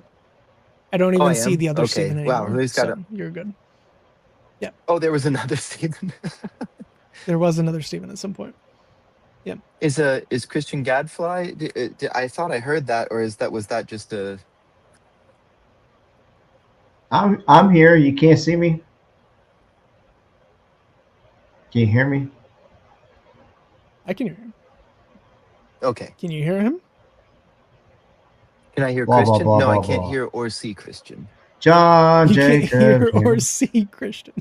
He One must of You know have them what I'll hacked do? will I'll it. be just low. completely leave and then come right back. Yeah. Just completely. I was gonna Oh. tell him that might be your dream scenario, but I guess He can't hear me. Can't hear me, so that joke won't land. So this is the other one. So this is the Good Friday one. And also, if you want to take this, you have to then say, oh, well, Good Friday didn't technically happen. So if you take this view, then you're saying that Good Friday was actually Good Wednesday. Anyway, so this is the Good Friday view of the Last Supper is happening just before Friday, so that Thursday night. So right here, we have the meal happening, and then he is arrested, and then he is killed on the Friday itself. So he's on trial, and then he is sentenced to death, taken away, put up on the cross at the third hour, insulted, darkness, and then he dies at the ninth hour. So around 3 p.m. he dies. Now, pretty much no one disputes those hours because that's explicitly within the text itself. That's not really up for dispute. What is up for dispute, according to these different views, is did this happen Thursday night or did this happen Tuesday night? Which one is it? So I'm also curious what your view on that is. Would you hold more to this, where it's the longer, full 3 days, 3 nights in the tomb, or would you hold to the shorter, like 28 hours in the tomb?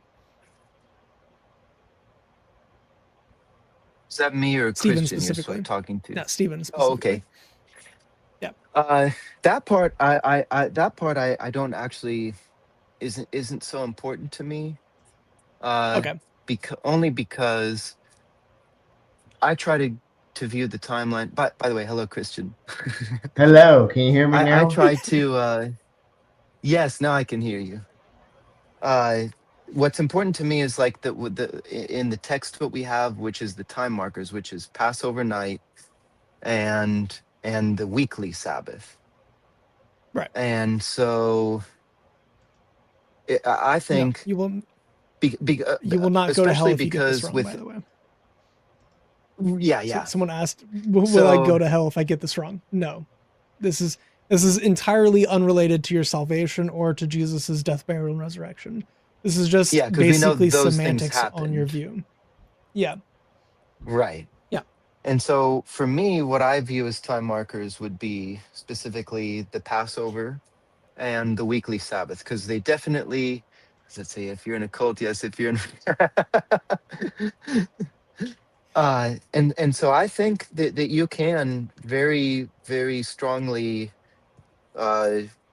show from John that it was a 15th of Aviv crucifixion. And so some of the things that people bring up, like I was saying, like the wording now before the feast of the Passover, when Jesus knew that his hour had come, that he should depart from this world. And so you hear before the Passover. And then 13:2 it says, and supper being ended. Now this is where I think I had notes where Christian Gadfly could opine with his lovely Greek knowledge. Not in the Zut sense. But in Greek grammar. So I think, and it's hard for me to read with my stupid contact lenses, so I'm going to be like an old man and hold it 10 miles away. It's hard in the Greek. Depnu ginomenu. What verse are you talking about? This is John 13, 2, I think. Listen. Oh, okay. Yeah, John 13, 2. During supper. Yeah, so during supper was now in progress. But some translate it as supper having ended. And so you've got what translation do you have pulled up, Chris? Do you have during supper? Okay, good, during supper. I think that's actually what the Greek supports. But Christian Gadfly knows Greek better than I do. But the Depnu ginomenu, I feel like that's supper in progress. That would be the word up for debate. Yeah. Yeah. It's a participle. Then uh, the lemma of it is like it's like where we get our word generating. So like existing being, Okay. and so to me it looks like it says in the supper existing being have coming into being Okay. the devil already the Blicotos would Diablo. cast into the cardion, the heart. But yeah, anyway, in order to betray. And so we also have with Jesus. with Yeah. it being where Jesus is talking about handing the bread, giving the bread to the person, uh, which we all know is a thing to do during Passover. the Passover dinner. And so I guess Right. Chris, you would be saying that Jesus was having a pseudo Passover in Right. anticipation that he would not be able to celebrate the Passover. Yeah. So And what do you do with and this and and so 13:1 specifically? now Me? Now before before the feast. No, not you. uh-huh so, Uh yeah, so Stephen. that would be on the 14th, because it starts at sunset on the 14th, which would then become at dark is the 15th. So in Okay. preparation for the Passover, like when he tells uh they say, Lord, where will we have the Passover? And he says, do such Go and and stuff. find the dude. Yeah. Right, right. And so this is where and then even in the synoptics we have I've eagerly and anticipate. I'm doing a bad not a translation, but a referencing of what he says. He eagerly wanted to eat this Passover with you. And so Jesus is calling it a Passover. The Synoptic Gospels call it a Passover. The only reason I think this exists is because John's wording seems to imply, or it could imply, that it was before Passover, but that would be one out of the three. And also, Right. But uh, John was deliberately trying to correct things that he thought were unclear in the synoptics. so you would argue that for Yeah. this position, right? But it's not That John explicit. is This deliberately changing it'd be a what's it, a conscious edit. The conscious edit argument. it. Yeah. Except it Because actually works for John because John is literally doing that a number of places. But yeah, unlike the oh, you would Quran, which say is that just the you would dumbest say that reference. he does correct the synoptics in He certain adds areas. details. Yeah, he definitely adds details where he Oh thinks that yeah, I things would are agree. unclear. Adds details, but not in ways that would say as Contradicting them. corrections.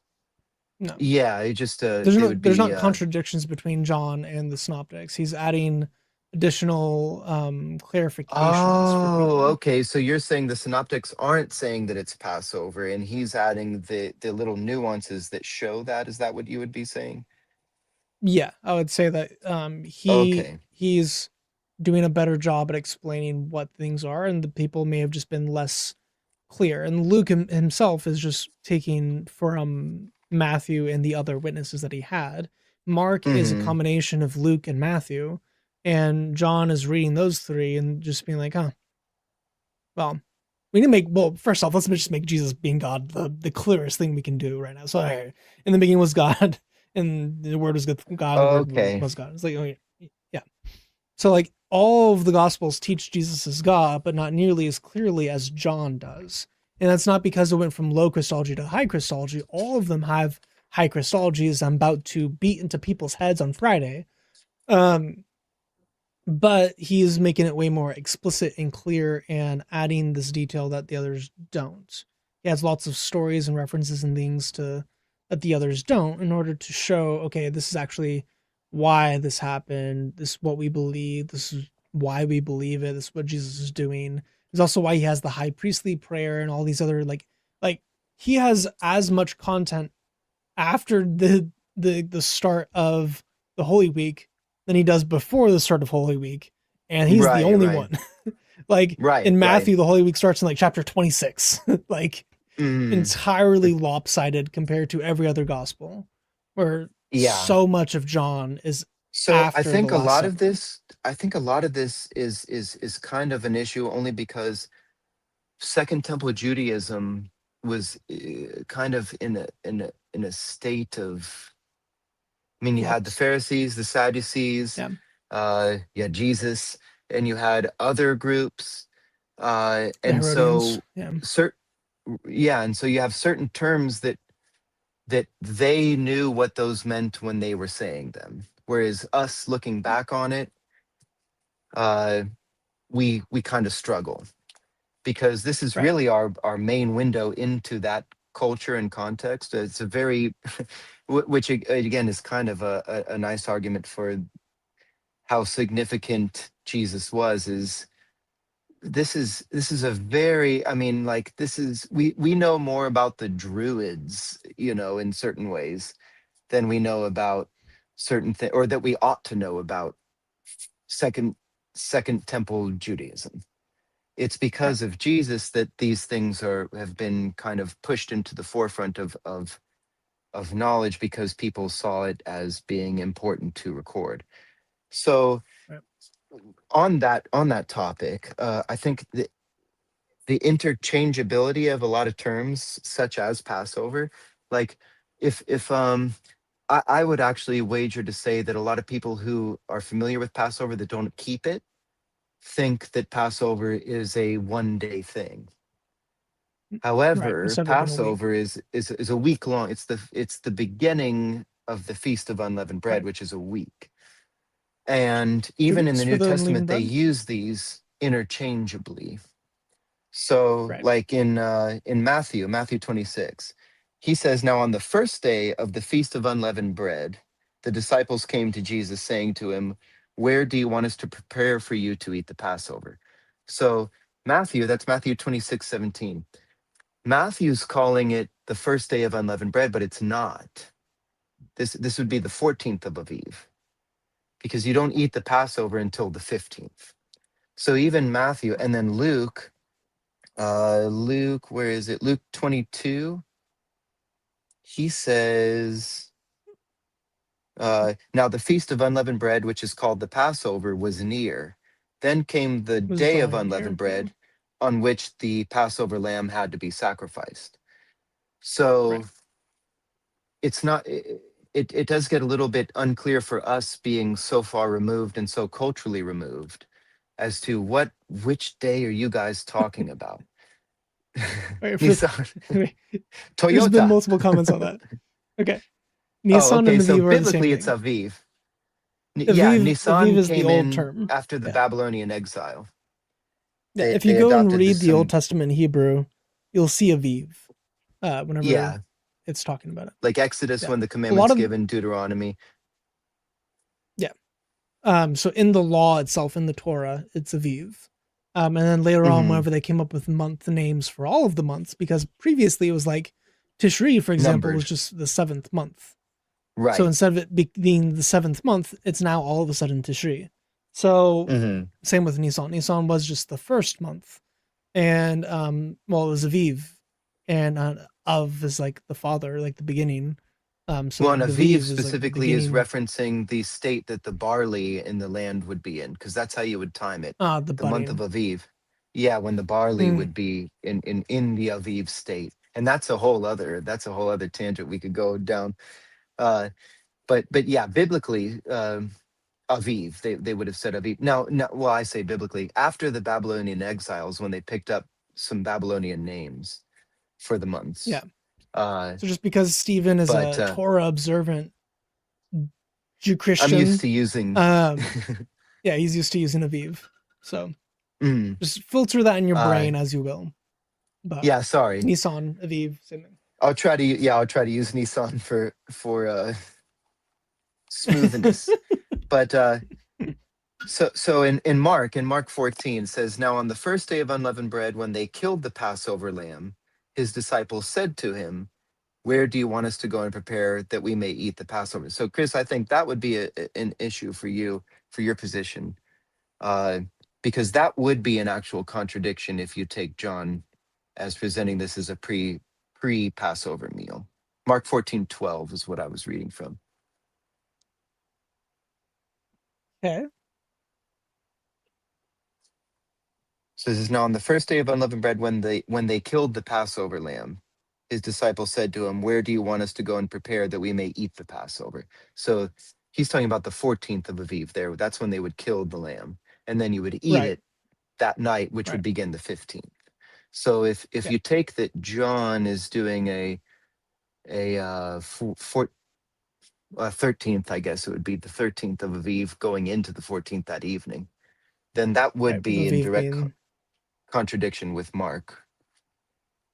right. Whereas I don't think you have to do. I think John is, because the main things a lot of people bring up when they come to the Praetorium with Pilate, and it says they didn't want to go in because they would be unclean to eat the Passover. Mm. And that's when I brought up the Hagigah offering, which When would be did eaten. Tishri Sorry, what 1 were you become saying? Rosh Hashanah? I mean, During after the Babylonian exile, Okay, so that wasn't because originally the first month. it's no. no, they call it the Aviv. first civil month, because there is a Yeah. I mean, but we have explicitly stated in Exodus, I think, it says this will be the first of months for you, Also, that was like explicitly. the So 12th time I've asked that, but I had like accidentally unplugged my camera and then plugged it back oh, in, and the mic hadn't turned back on, and I hadn't realized y'all couldn't hear me. So I kept waiting till there was a pause and then going, "When did Tishri 1 become Rosh Hashanah? What did Tishri 1 become sorry. Rosh Hashanah?" I'm like, "This is weird. Are they trying to avoid this question or something?" And then I realized that my mic wasn't even turned on. I'm over here talking You to have too nobody. you have too powerful of Dawa. We can't answer your Yeah, question. you guys are over there just like, man, he's finally shut up for once. It's so nice. Sweating bullets. Yeah, Yeah. we're able to finally get some So, words in without Christian Gadfly blabbing. yeah, they've later said that Rosh Hashanah was the anniversary of the creation of the universe, which is why it's the new year. Yes, correct. Even though And in Hebrew, Rosh God Hashanah, the explicitly first of the stated, year. right, Rosh is the head of something, and Shana's year. Um, Hmm. you have God explicitly with Aviv saying this will be your first month, and it's also the month that Correct. Jesus is killed, and the start of the new creation, and like all that typology. So God Hmm. establishes the first month to later would be the month that he is killed, um, to show the old creation versus new creation, old covenant versus new covenant, and all the fun typology and prophecy stuff. Uh, but God Yeah. Himself So established biblically, Rosh what the year Hashanah, that was. that that term doesn't exist. It's called Yom Teruah. And interestingly, Hmm. this is why I believe that Jesus will return on that day. It's the only holiday in the Bible that is given no reason for celebrating. Every other holy day has a very explicit reason why we observe it, why we keep it, and what it represents. Yom Teruah, which Teruah in Hebrew means loud noise. It could be done for war or for celebration, Yeah, but it the just day of means loud noise. noise. The Yeah, day of loud noise, and there is no yeah. reason. God does not tell you why you should celebrate this day. Where every other one, there's all Which, sorts of very deep, meaningful reasons. And so, to to be me, fair that's the though, day. And Jesus was are you going to born, say as a and there birthday? were angels that did have trumpets, and there was a loud noise. Correct. So, and the only reason I would say that the only argument I would have against that, I wouldn't say that it's definitely disprovable. The only argument I Right. would have against that is that I feel like it would be so unwise of the Romans to have a census where people had to travel on that day, and Yeah. also that such an important day that I feel like any one of the gospel writers would have mentioned. And by the way, I mean, this would have been huge uh, to the audience. By the way, Right. look, he was born on Yom Teruah.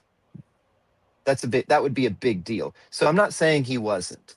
I'm just saying I feel like, and I guess would that be kind of like, could you rightly point that out as an argument from silence?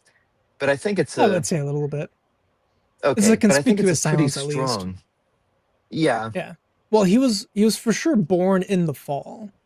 So Yeah, I what agree with that. what do you do with that? Like, but I mean, if he's exactly 6 months after John, we know John was born around Nisan 10 or Aviv 10. Mm, If he's exactly 6 months, then Jesus would be born right around Yom Kippur. Um, mm, which in and of itself, that's pretty significant. But if he was actually born during Rosh Hashanah, that would still be like 2 weeks before they had to do the pilgrimage. Yeah, correct. So you still So have at least enough time for like less likely. I don't know, yeah, but it just seems like the Romans were so sensitive, like even with Pilate, with the tradition of at Passovers giving up a prisoner. right. They Well, were that pretty in is like tune with trying 30 to avoid years. revolt. Well, Yeah, I yeah, mean that good is point. 33 years later after the revolt's already started. Mhm. Because before then, like with the Herodians, Herod stamped out resistance and rebellion. Yeah. Dude was brutal. He murdered Well, and he most of his also was family. wasn't he like half Assyrian? He wasn't even like full Jew, Herod. I don't So remember he off the had top of my head. he was like he was interesting in all sorts of ways. The whole Herodian dynasty. What were we Yeah. talking about though? I think I took us off way over. We were talking about Aviv, I think. Aviv versus Nissan. Um, Oh, well, we were talking about the Passover and when that was going to be happening. yeah, yeah. When Okay, if so yeah, Mark, what, what do you do with Mark 14:12 from your position, Chris? yeah, I don't know.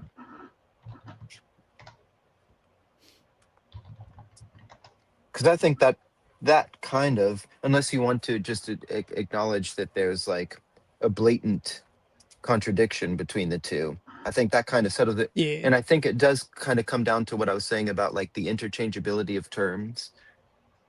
right. I mean, even when I was a kid, I knew about Passover, but I just knew it was a thing. But I thought it was a 1 day thing. Even after watching the wonderful Rugrats Passover special, if any of you guys have ever seen that. But Passover to me was just a day. I had no clue about the feast of unleavened bread, the whole week of unleavened bread. And it turns Right. out, I mean, even today, Jews use the terms interchangeably, and all the way back then they were as well. And that is so, like, even with Mark 14:12, we see he calls it the first day of unleavened bread, which you could see putting yourself in there when that's the day when you go take your lamb to the temple. Hmm. You'd want to be there for that. It's not a Sabbath or anything, but you got to get your lamb offered Right. so that you could take it Which I back mean, in that night. right. That's technically not even the first day of unleavened bread. So Correct. That's what I'm saying. he's he's historically wrong about that statement, Or he's which in and of he's itself he's gets into he's it's etymologically, I not guess, wrong. But exact. he's not. But Yeah, right, he's right, not exact in the way that we want him to be exact as modern day readers. So this is correct. a term used to identify the setting, not necessarily like a hey, this is exactly Nissan 14. Right. Kind of like But if you had a debate with a Muslim about Rebecca being three, and then we were talking about it on okay. your stream, and you go, I destroyed that guy, and we'd go, oh well, Chris, you could have just debated him. You didn't Disagreed have with to him. destroy him. Yeah. So I think that's kind of what we've got going on here because we are removed again. And again, what we have to take into consideration is we're reading, this is pre-temple destruction. So this is a Right. very unique time in history and in culture for this particular people group. And so things were not exactly as they're not so clean, I guess I would say, as to when we look back and say, well, Mark says it was the first day of unleavened bread, but that's not when they sacrificed the lambs. They sacrificed the lambs the day before that. But to Mark, in that time, that's what they called it because everyone would already been in town and there would have been millions of people coming in and out of the temple courts. So, Right. and And he I might think be writing this for another, an audience that's only vaguely familiar with it anyways. right, Like there's some evidence that he's writing to Gentiles specifically. right. And So so another thing I think though is when they talk about, let me flip through here. I did want to bring out one thing while you're looking for that. So Chuck Okay. Missler points out that the resurrection would have occurred on Aviv 17, which ended up being the same day on the old calendar that Noah and his family exited the ark, which is neat in and of Seventh itself. But it's month. also the day of first fruits. So the resurrection would be the first Yes, fruits. that's much more important. Yes, and definitely yes. Now, rabbis would argue with that. The Pharisees would argue with that. That's another thing we could. Oh man, we could go into that too. First fruits. So how the rabbis do it? They always do it on a certain day. They have a day marked for first fruits. Yeah. Biblically, in the law of Moses, you count. It's called the counting of the Omer. You count 50 days from the day of first fruits to get to Pentecost. Man, my tired brain. I might be. It's reminding me of what they say about Paul. Much learning hath made you mad, but in my case, it would be much learning and no sleep has made you mad. I don't want to be off topic. I think I might be. That would be it for the dating of Pentecost. That's more important. Yes, but first fruits definitely. It is. Jesus was The resurrected first fruits of the on dead. first fruits. Yeah. Yes, which is then- really awesome. And if you're not familiar with first Right. fruits, it's in Leviticus 23. I think you can read about all the holy days, and it's the day after the Sabbath during Passover week. So it's always on a Sunday, just like Pentecost is always on a Sunday. Yep. And so no matter which of the views you take, whether it's Wednesday or Friday crucifixion, you still end up with the first fruits resurrection, which is still just like choice based. Yeah. And I went over that in my video that I did on the festivals. But. Okay. And so the thing left for us is then, when was Jesus sacrificed? And I would just say that we would like this very nice, tidy typology of him being crucified when the lambs were being sacrificed. It would be wonderful and it would line up perfectly. I just don't think scripturally you can support that unless you want to acknowledge that there are contradictions, which I would argue they, on the surface level, they seem like contradictions, but they're very easily resolved. And that's what we're supposed to be talking about, and I did all this. So I'm sorry. Which is also why I don't hold like a really hard, fast view on this, because I think it is up for debate and interpretation. Which if you have something that is up for debate and interpretation that isn't necessary for salvation, you're gonna end up ruffling feathers for no reason. So I don't take a I like just presenting all the views and then just letting people come to their own conclusions, including with this. So like September 11th, I think it is important 3 BC for oh sorry oh yeah I was just gonna say the day I currently think Jesus was born was actually October 1st 4 BC. There you go. If you want to go look at the calendars and all that stuff, I made a video on it actually. Anyway, go ahead. I was just going to say, I think it's important for the whole picture that we view Jesus as celebrating the Passover, and even though that removes him from being crucified when the lambs for Passover were being crucified, there still was the Hagigah offerings that happened on the 15th of Aviv that would have been happening at the time of Jesus being crucified. And so even though he's not, just because also there's a lot of really neat parallels with Jesus and the Yom Kippur goats, but they don't line up exactly, but there's still things in there. And I would say that we don't need them to line up exactly for the meaning of certain things to still be fulfilled or represented in Jesus. And so even when with it like the comes fall to festivals, Passover, so like the fall festivals, you have every single one of the fall festivals, including the man-made fall festival of the 8th day. All 4 of those point to Jesus and his birth. So when you say the 8th day, you're talking about the end of Sukkot? Yeah, where they celebrate the last of the harvest.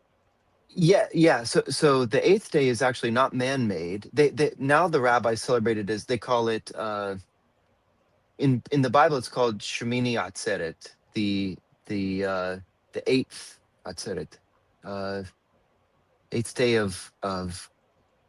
Oh my gosh, I can't believe I'm forgetting this. I'm so stupid right now. But they now call it the oh my gosh. You know what? If anything I've learned, I just need to sleep so I can not do this on the Monday live streams. Something Torah, Simchat Torah. That's what the modern Jews call the eighth day of Oh Sukkot, yeah, Simchat the Torah, end of the Torah because that's when they reading. start over the Torah readings for the year. Yeah. That's not biblical. Biblical, it's called Shmini Atzeret, the eighth day, and so it actually the eighth day would mean to biblically what we would take it to mean as Christians. It's like a day outside of Right. time after the harvest. It represents eternity. The rabbis, because they don't know Yeshua at the moment, they don't view how significant that is. They just take that as Well, that's when we restart the annual Torah readings. also, if Jesus was born during Sukkot, the eighth day, whenever he was circumcised, would be the eighth day. Uh-huh. Which I think is pretty Yeah. cute myself. Yeah. So, and then also that, obviously that day itself symbolizes the eternal rest for the Right. people, because it's the God rest of the work for the tabernacling with year, for man winter. in eternity. God Right. tabernacling in Sukkot, and then on the eighth day he's circumcised to now actually bring us the lamb to be slain that will then bring us the eternal rest. So And you also, is have it a lot of Ezekiel symbolism there. or Zechariah that talks about how in the during the messianic reign, every nation must uh, turn up to Jerusalem to celebrate Sukkot, or else their lands will not get rain. Which book is that in, Chris? I'm so I think it's Ezekiel. is it Ezekiel or is it Zechariah? You mean Zachariah? It says all nations. Oh yeah, sorry. Look at Stupid my Judaizer. subheading. Look at my subheading, Steven. I keep changing it every time you say some weird word. It's It's not a giga, Hagi. not a giga. They're all of them are. All these subheadings need to be read like in the voice of Hermione from Harry Potter. It's Actually, Leviosa, not Christian, Leviosa. That's a you weren't het, here so that yet. should be a ch at the beginning. By the Well, way, it's no, chayil. historically it's a ha sound. Yeah, the The first one ha was sound comes from the cuff. But anyway, Christian, how do you say that word? How would you say that word? triclinium. Okay, that's what I thought. I thought I must be a weirdo. I was saying triclinium. But there's so many words that you just only ever read and you don't hear out loud. And so when I was talking about the table setup, it was like, I don't know if it's a triclinium because it's not a triangle. It's a triangle. That's true. So I was like, this is probably a triclinium. But to me, It's I kept Zechariah. saying triclinium. Oh, Yeah, it's if Zechariah. it Okay. was an element, I would assume it's triclinium, and then if it was a shape, I would assume it's triclinium.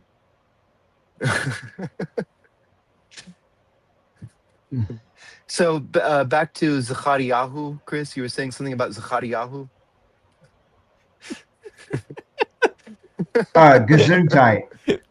My favorite one is like, there's so many names that are not even close in the English. Like Isaiah's name, for example, is Jesus' name backwards, but you would never get that from Isaiah from the English. Well, yeah, Yeshayahu. Yeah, Sounds nothing like Isaiah. it How sounds about nothing like Isaiah, and it sounds nothing like Jesus, but it's literally Jesus' Mm. name with the first two just swapped. So how just about it Yeah, these ends yeah, in yeah. names? theophoric Yeah, Yahoo. Yeah. So it's salvation comes from God. Salvation comes from Yahweh is Isaiah, and Yeah. Yehoshua is God is my salvation. So it's just swapping the Right, right. two. They sound totally different in the English, and you won't even know about it Yeah. unless you looked at it in the Hebrew. Yeah, Well, and that's what a lot. I Yashiaki. remember when I was a kid living near Mexico, and there'd be kids named Jesus, and I was like, people name themselves Jesus. That's weird. But the weird thing is, actually, in English, anyone who's named Joshua, that's Yeshua. That Joshua is Yeshua. So anyone in So English my who's son's named name. Joshua is technically named Jesus, but we just it Yeah, doesn't register to our ears that way. I have Hebrew on my son's name. Whenever he was born, and I joked about My making his poor name son, legally in Hebrew. I named him Gabriel for Gabriel, and so many people either Oh, with think the V. it's yeah, and so many people Ah, think it's a girl. He's a girl, Gabrielle, or they're like, Gabriel. oh, Gabriel. They call him Gabriel. And so I feel bad kind of that I did that to him, but it's a great name. God is my strength. And he totally lives up to that. I mean, That's a mighty. I think it's a mighty he's a warrior mighty of man. God. Mighty warrior of Yeah, God. yeah. Gab- Gabriel, God is like my strength or my might comes from God. And Hmm. but it just doesn't work in English. And like my daughter, she's Sephora. And we get Sephora or Sipra or all these things. And so we just call her Birdie because that's what that name means, Birdie. And but yeah, there's a lot of funny things between when you go from Hebrew to Greek to English or Hebrew to Latin, like James. My middle name is James, but James is actually just the Same. Latin version of Jacob, Yep. which is Yakov. Yaakov. Oh wait, my favorite Yeah, Jewish and name doesn't spelled. sound like English. Oh wow, perfect timing. Yeah, it's literally Yeah. spelled exactly So in the same as Hebrew, well. like So I'm you cannot tell a difference between James and Yaakov, like Jacob, because it's the exact same letters in Hebrew. So it's just like oh right. But that went to I Latin know, because in Hebrew, right? what's it like And then it became Jacobus different. or Jacobos or something Uh, in Greek? But in Latin, yes, it goes to Jacobus, James. Jacobus. Ja- Yeah, Jacobus, I think. yeah, Yeah. Jacobus. So what was Mm, I think Christian Gadfly was going to show us My name is something, which is No, I was just James. gonna say the silliest one of all is from English to Spanish with James, and Spanish is Santiago. It's like, oh how does that? How does that sound anything like yeah James? yeah Wait, Saint Iago, Yeah, which is Santiago. actually wouldn't Iago would be a lot closer to the Hebrew than what James became because it's Yaakov in Hebrew. Yakov? So Oh Iago yeah, is very similar. and maybe But then you San get is just Saint, James. so it's just Saint Yeah, James. Yeah. Saint James. Well, maybe they're on to something. Oh, I was like, where is the world is the Santi coming from? Because that means saint or like the holy. Yeah, That yeah. makes sense if it is literally Saint Sans James. Iago. Yeah, Wasn't one of the literally Power Saint Rangers? Jacob. Yeah, it was Austin St. James. Remember that from when I was a kid. I remember thinking that's a weird last name, St. James with like ST. Just Santiago. Interesting. Anyways, this has gone such a Yeah, boy. I didn't even know where Jacobus. we were. There we go. Okay, everybody that's tuning in, if you were waiting for things to go off the rails, we might not be wearing This is not- costumes, but everything's kind Saint of. uh, little Saint James. Oh man, that dude. That dude. Anyway, I wasn't sure if we were going to go over John 14 or not today. Uh, I don't know if we're going to because you both seem exhausted. We're exhausted. There's Well, and some I do have to weirdo. avoid my bladder. There's some weirdo who comments on every single one of my videos. Don't forget about Epstein. Don't forget about Epstein. When he gets to this part where it's like Little St. James, which is the name of his island, he's like, "Oh my Uh, God, Epstein! You can't forget him." it was Wait, so also is for his him is gamer tag Epstein the on new Xbox. 9/11? I guess so. You just never Never forget. forget, Um, never forget yeah. 9/11. So Also, never forget. turns out he was a bit of a gamer, and Littlest James or Little Saint James was Oh, his I gamer heard that. tag. Yeah, You know which who else was also a may or may gamer? not have turned back on after he died, and someone played some Call of Duty with it. Anyway, Interesting. Who else was a Yeah, gamer? sospechoso. Muy interesante. Sospechoso. That means suspicious. Another person who's a big gamer was Osama bin Laden, Yes. and he He had also Final had Fantasy a massive VII. collection. Yeah, he has some good Yeah. taste. He had Final Fantasy VII on his laptop. He also Good had choice. a massive collection of hentai. Yeah. Dude's What's into some that? Asians. And I know that I've heard that, but what is? It's Japanese What'd he adult say? cartoons. Oh. Yeah. Yeah. A Interesting. lot of it. Yeah, yeah, and then also that too. Yeah, but I think that's just that's kind of a Muslims. given his. Yeah, that's par for the course with those people. It's lonely but- out there in the sand Yeah, when you You gotta don't get have the any. big- When there's no men of Al Zoot nearby. But you know, gotta get the thick I booty try goats. not to be. I try not to be presumptive or assumptive, if that's a word. I try not to think ahead. But when you see those competitions where they have those goats with those jiggly Yeah. butts. Yes. So Yeah. so again, I don't want to. I know nothing about it other than that I've seen those videos where they're at shows and they're like, "Look how jiggly my goat butt is." Yeah. I give the benefit of the doubt to say that serves a purpose that's not what would be the stereotype. Right? Can somebody please tell me that? Sweet No. Steven.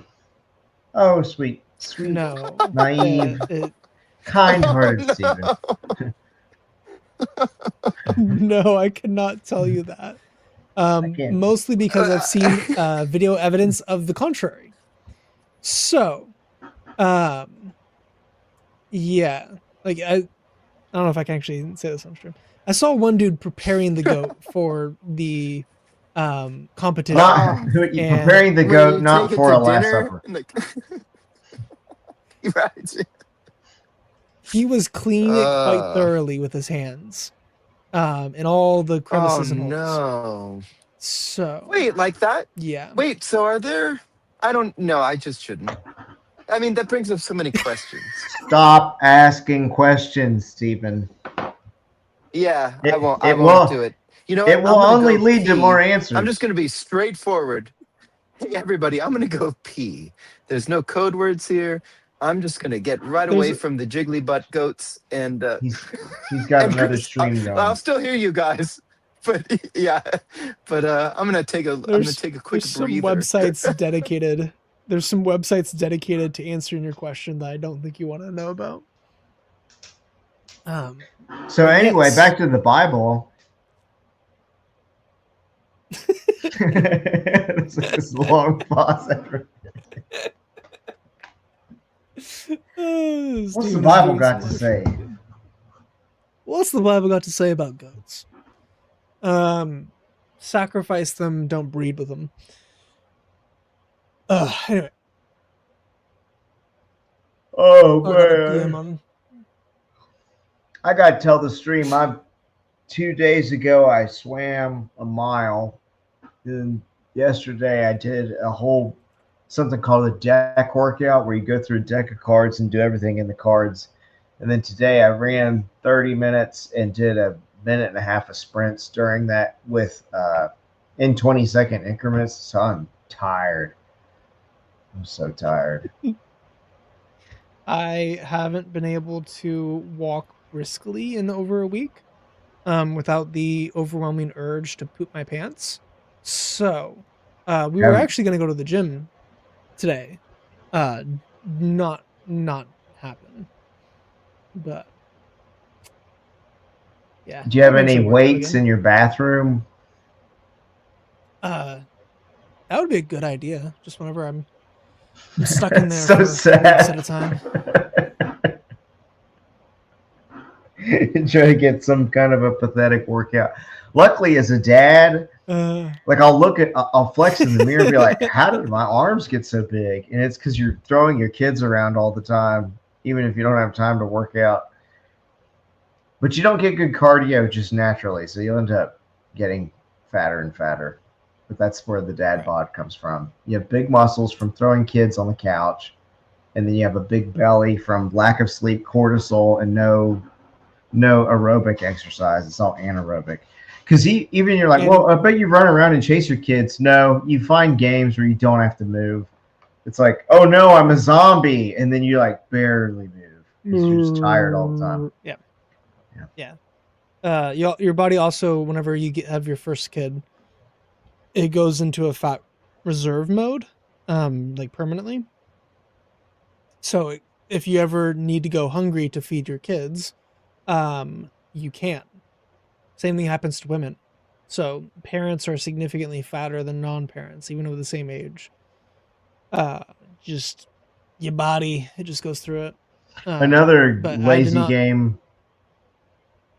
I play a game called the Sleepy Dinosaur, and like all I do is I'm on all fours, barely crawling along, and then I'll just fall on one of my kids, and they have to try to climb out from underneath me. And it's like the Sleepy Dinosaur, yeah. And so they'll team up, trying to push me off. But yeah. Then you come up with games. One of them try to like wrestle the other one out. Yeah.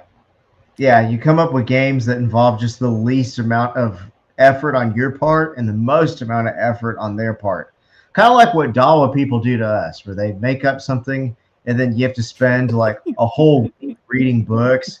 You know it's crap because it's always crap. But you have to go and you have to read like all these church fathers to figure out what they're talking about and go, oh yeah, this is definitely crap because of this, and this. What they're doing to us, that's what you need to do to your kids. Play a game where you barely put in any effort and you just wear them out. Yeah. You sound like the dad on Bluey. Bandit is such a goated dad. I'm not nearly as creative or enthused to do the types of games that Bluey like I if I could ever be like Bandit, that would be a crazy thing. Creativity and boredom are bedfellows. So allow your family to get in a position where everybody's bored and then weird games start appearing. Pretty much. Yeah. I was trying to think of the weird game that my daughter came up with the other day, but she just is a weird kid. I sent you the picture earlier of her like slapping me in the face with oranges.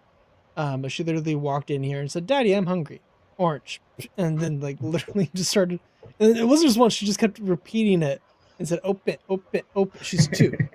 And I'm like, calm down, child. It's literally bedtime. You're in your pajamas. You're not getting a cup of oranges at the moment. But my kid said that her grits look sparkly when she crosses her eyes and she wants to eat magical grits. So she crossed her eyes and she's eating the grits. Okay. I'm glad you can have magic in your life. Yeah. Ooh, I do want to go over this passage in John 14. John 14, that's where Muhammad's predicted, right?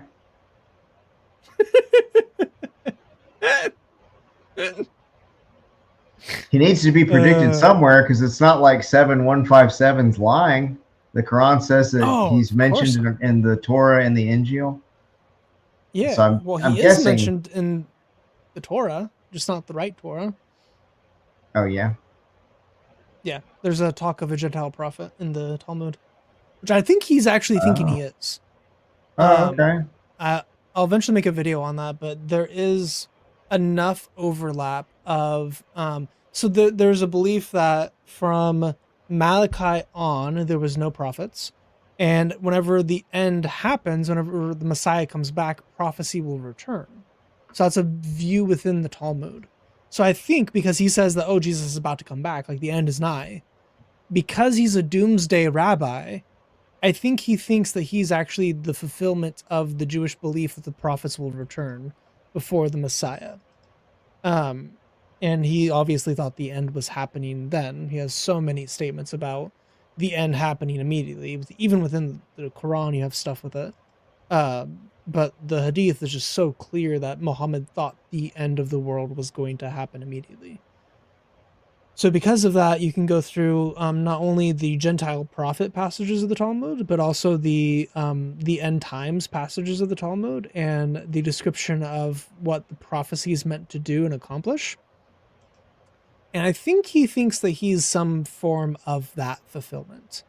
So whenever he says that he's actually in the scriptures, I don't think he's lying. I think he actually believes that. Now he's wrong, obviously. Yeah. Like, I was just thinking super about blatantly, obviously. I was thinking about two things today that both relate to this live stream. One is how totally ignorant Muhammad is if you just separate the Quran from everything else. And it's like it seems to be like he thinks that the only holy books are the Torah and the Injil. He's not even aware that the Injil's multiple books and that there's a whole New Testament canon. And people would be like, well, no, he's just affirming those particular books. It's like, really? Well, then how come he says nothing about all the other books saying they're crap? You know what I mean? Right. Like he's Or speaking even as all though of the rest of the Old Testament. yeah, he's speaking as though he's affirming all these prior prophets and their books. And then he can only name the two books. One of them's a bunch of, I mean, they're both really a collection of books together. He doesn't seem to know what their origin really is. He seems to think that the Injil was given to Jesus. And then, confusing Miriam and Mary, putting Haman with Pharaoh, putting a Samaritan with Pharaoh, thinking that Pharaoh crucified people. Like it just goes on. And then I've started to go through. Yeah, Saul and Gideon mixed up. And every single time he says there's something in the Injil and Torah, it's not there. Like 9111, where he says that jihad is in both. And I've seen Muslims respond to this. I need to see some of the responses, but it's like, how do you respond? Because it's not really jihad. It's in the oral stuff, though. Every single time, other than maybe one, every single time he says, you'll find this in the scriptures. It's not in the Bible, but it is in the oral tradition he's pulling from. Interesting. So I have that within the book. I'll break that down, go through that. But even the Zabib, so within Surah 7, you have the description of, this is the description of the people of the book. And then you just don't find it even a little bit. So you have the description of the prophet and of his people, and neither of those you find, but you do find it within the oral tradition vaguely. It's not usually one-to-one, although there are some times where it is one-to-one. Like, obviously, in 532, whenever he quotes the rabbis. But even all the other allusions that he makes, it's still like you can find a loose approximation to what he's talking about. So it's just whatever source he's pulling from is slightly different worded than the sources we have written down. But he's obviously getting it from the Jews and Christians around him. Another thing that was in the back of my mind, but my mic wasn't working, was when we were talking about how John isn't correcting the synoptics, but he is giving more details. When I was on my run today, I was thinking about how in the synoptics, there's false witnesses accusing Jesus of saying, I'll destroy this temple and rebuild it in 3 days. And then in John, it gives actually the cleared up quote where he's saying, that he's the temple, destroy this temple and be rebuilt in 3 days. That's a perfect example where it's like the synoptics will obliquely refer to something that happened. And then John gives it more resolution. Right. And that's pretty much my view as well for the creations. Steven's back from his life. I do these. I end up seeing the family. And my wife is tuning in, and my daughter is tuning in and out, and so we get on these different. We were talking about sleep apnea and all sorts of things. I think Chris. Your wife was watching that. I need to look into that. The only thing I was saying is, there's no way. I don't sleep at home. There's no way I'm going to be able to sleep in a lab. I'm gonna make so You don't many have to. nurses and doctors so annoyed because I'm gonna be there and they're gonna be like, "Hey, go to sleep already," and I'm like, "I'm sorry, I can't." Like, and then so I think my That's best fine. bet is to get one of those newfangled Apple Watches that can. I'm not gonna get a, professional diagnosis, but I can at least see for myself, and Figure maybe out I if you can get need a, a CPAP black machine. market Yeah. CPAP machine. Christian, you missed Okay, that your whole life part of the insurance thing. Yeah, y'all are should making be able to cover your references. CPAP. I'm like, a lab? What are you talking about? And references and inside jokes. Y'all have had a whole No, those friendship in the time it took me to get on here. well, the first 15 minutes of the stream was a little bit of a tangent where Mm, I walked through how your chronological age for ECGs versus your predicted age by AI can actually help determine how healthy you are. And then I mentioned that my current project I'm working on for work is sleep apnea. So prediction via ECG on whether or not you have sleep apnea without having to do a sleep study. So they can just have a recording and then that can tell you with a certain confidence currently sitting around a 0.77 AUC, which is not horrible. That's not, perfect. It's better than nothing. It's better than what we currently have. well, you know Um, what, Chris is. we can I've been asked several predict times OSA. by doctors when I go to see them because like anxiety is that's like my main health problem, and it's not. Yeah. I think people have this idea of anxiety as like, oh, you're preoccupied with worry about this or that. I'm not that way. I mean, even up to this last one, we were talking about my job and everything, how that sorted itself out.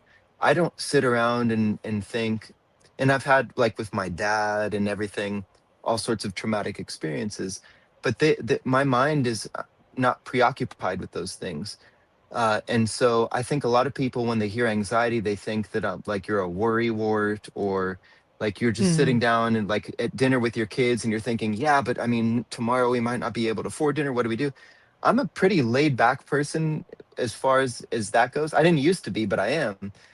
Uh, and so like even right now, like my car is pretty much dead and I don't know what's going to happen, but I'm perfectly comfortable with just God knows I need to get to work and to the store. A car will turn up, and actually, how I got that car was that way. The car I currently have. So I don't have this like this psychological preoccupation with worry or anything like that. I'm pretty laid back.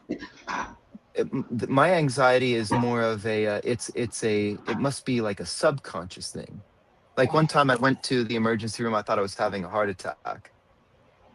And I walk in and the lady at the front desk in the emergency room, she goes, "Oh, okay, what's the issue?" And I said, I think I'm having a heart attack. I had chest pain, I couldn't breathe. And then she looks at me and I think I was like 23 or 24.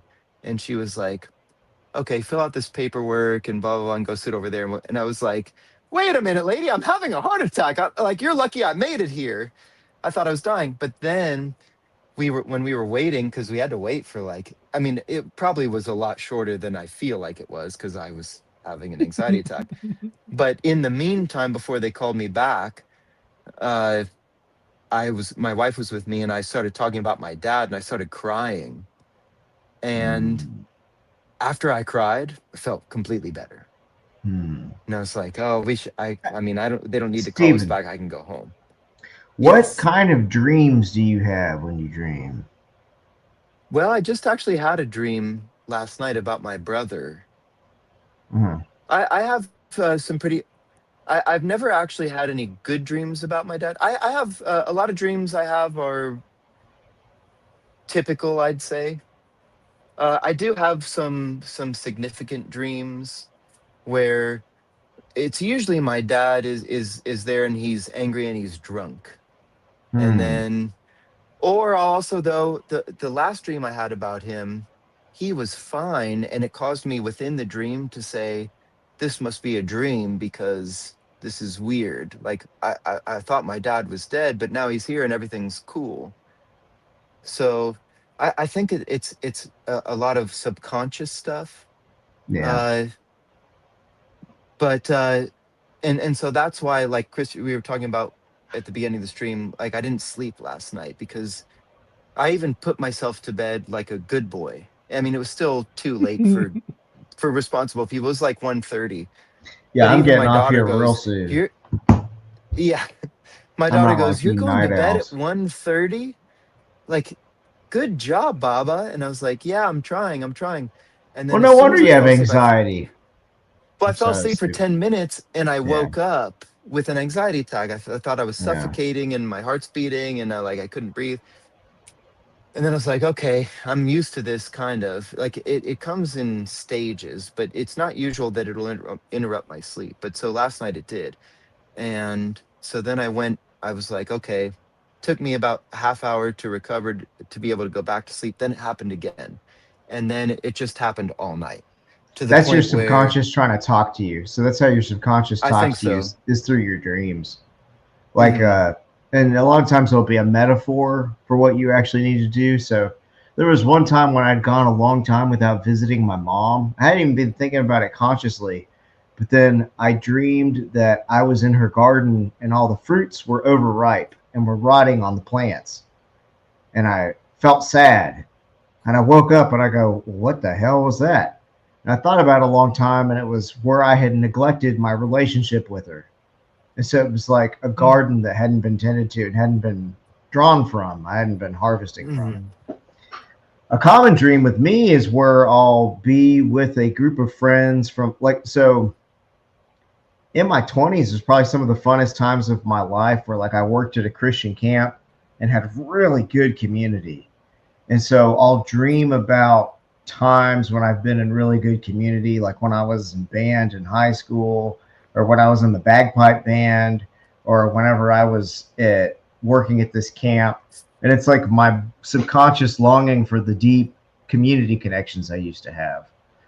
But Hmm. yeah, that's just your yeah, you got like you have daddy issues. No, but you have a you just have a deep insecurity because you have that reliance in a father figure, but you could never really rely on him, and your subconscious is trying to figure it out, and so you can't ever Oh really yeah, feel safe. definitely. Yeah, So I don't Yeah. dream. What does that mean of me?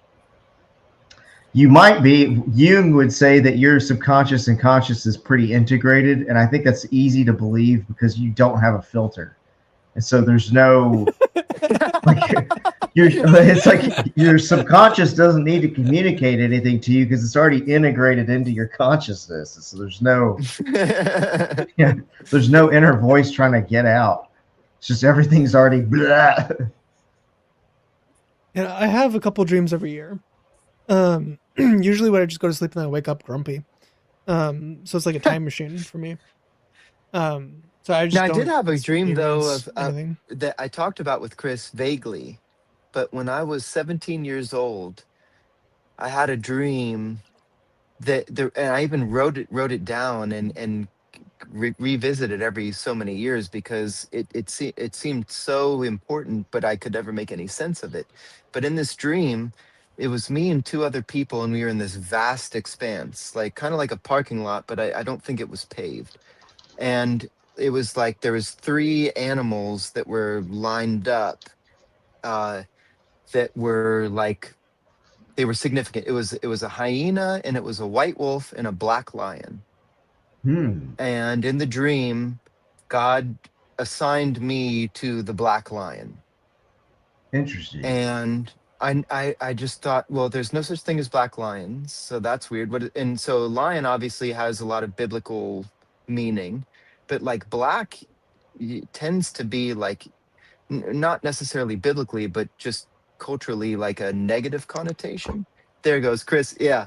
So I was talking about because my daughter was and I were talking about Joseph a couple Shabbats ago and about dreams and how they can be like they can mean things. And then she goes, Baba, have you ever thought about Chris's logo?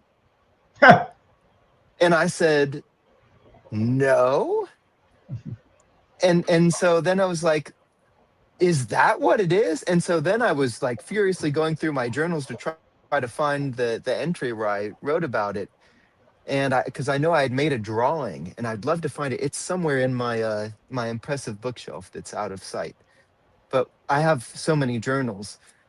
But that was when I was 17 years old, and there was this black line. And so Chris's logo is, it's not necessarily, I guess, it's not black per se. I don't know though. I mean, it looks like a black line. It's black And so she adjacent. was, yeah, it's what's the word? Black presenting. Yeah, it's a mulatto line, a But she was quadroon like, "Do line. you think?" And I was like, "I didn't think. I never thought about it, but that would be something that's it's enough though that it stands out." So, we're way far away from John, and I apologize to everybody that tuned in, and also for both of you guys that my brain is jelly right now, and happy to be here, but I apologize in case someone tuned in and said, "Hey, we're going to get all this cool information about John."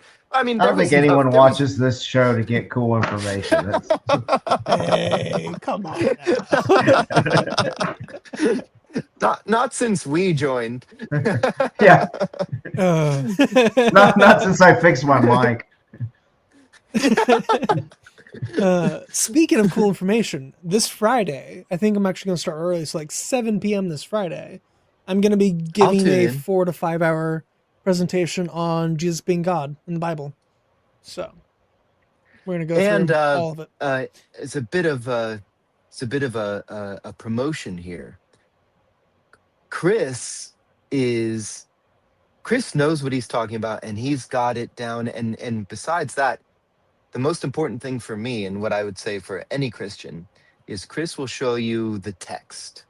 So Chris will say, "Here's this because of this." And that's what I love about Chris, and that's actually why I know Chris, because Chris has a video of should Christians keep, that's not, I'm not quoting the title, but it's, should Christians keep the law of Moses? And my first video of Chris that I saw was Rebecca is 3, which again, I will say, even to this day, that was over a year ago. To this day, that is the best. And I think it's only 40 minutes, 40 or so minutes long. So it's not even too long. But it is the best refutation of the idiotic argument that Rebecca was 3 years old. And so I saw that and I was like, man, this guy knows what he's talking about. And so then I went through his other videos, and I saw, oh, there we go. There's one on keeping the law of Moses, because obviously I'm a slippery Judaizer by a joke, but by lifestyle I'm a Torah observant Christian. And so I was like, if there's anybody that could change my mind on this topic, it would be Chris. After I saw what he did with the Rebecca videos, like, he knows what he's talking about, he's doing. And so what it ended up being in that video is Chris was addressing actual Judaizers, legalists. So he did a great job on that.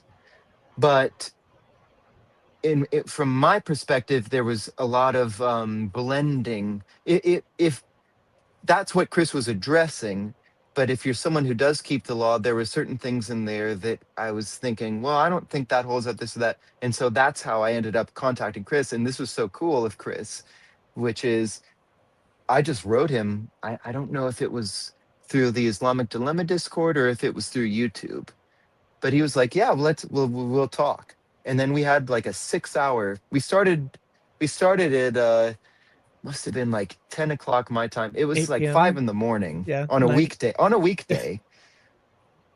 when we that went talk until finished. 4 a.m. Yeah. Yeah. So us And meeting each other, we ended up and it going was, till, like, you had to go to work. That's how long we talked from that Chris night. has kind of a lawyer personality trait, which is like, as long as someone's not being rude, you do not care at all if they believe like you. Because, like, yes, you're just correct, used correct. to being in a position where everyone in the room disagrees with you, as a lawyer or whatever. Mm-hmm. But he has that same But he does mentality. it. Yeah, he has the does same it mentality so where he does not respectfully. care. Yeah. Mm-hmm. That, like, y'all became So good friends by a disagreement. That's like how y'all became friends. exactly. So I'm excited for this because I think this will be a very useful video coming up because I've already had these talks alongside of Chris and also seen him argue them without me there. This Friday, this will be a very beneficial video for anybody who ever has any wonders or also just wants to add an extra 17 tools to their tool belt for when this topic comes up. Everybody tune in this Friday because this will be a very good thing. So Ooh, here's and a it even preview. looks pretty. That Yeah, looks I've been awesome. working on the. So like going through the actual Greeks, the in context of the Greek, but like, hey, like what are we Ego going through me. here for all the ego and me? Yeah. So like even I brought this up earlier for the ego and me, but this is literally ego and me, Kyrios. And in the Uh-huh. text it's Anihu Yahweh Yahweh. And he replaces it with Right. ego and me, Kyrios. So like and then thus saith.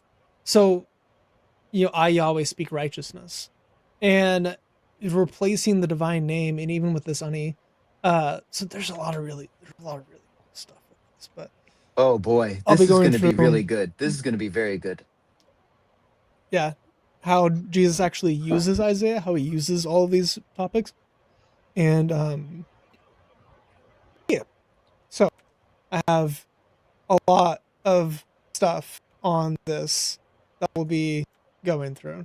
Um, it's gonna be long and good, but It's super important though, because well, first of all, every cult denies Yes. high Christology, and so yep. I've already Mm-hmm. filmed this video. I have a video where I interview the devil, and he's basically like lazy, and so I'm like, well, you're so busy, how do you get everything done? He's like, well, I basically just do the same thing over and over. I was like, well, what's some of the things you do?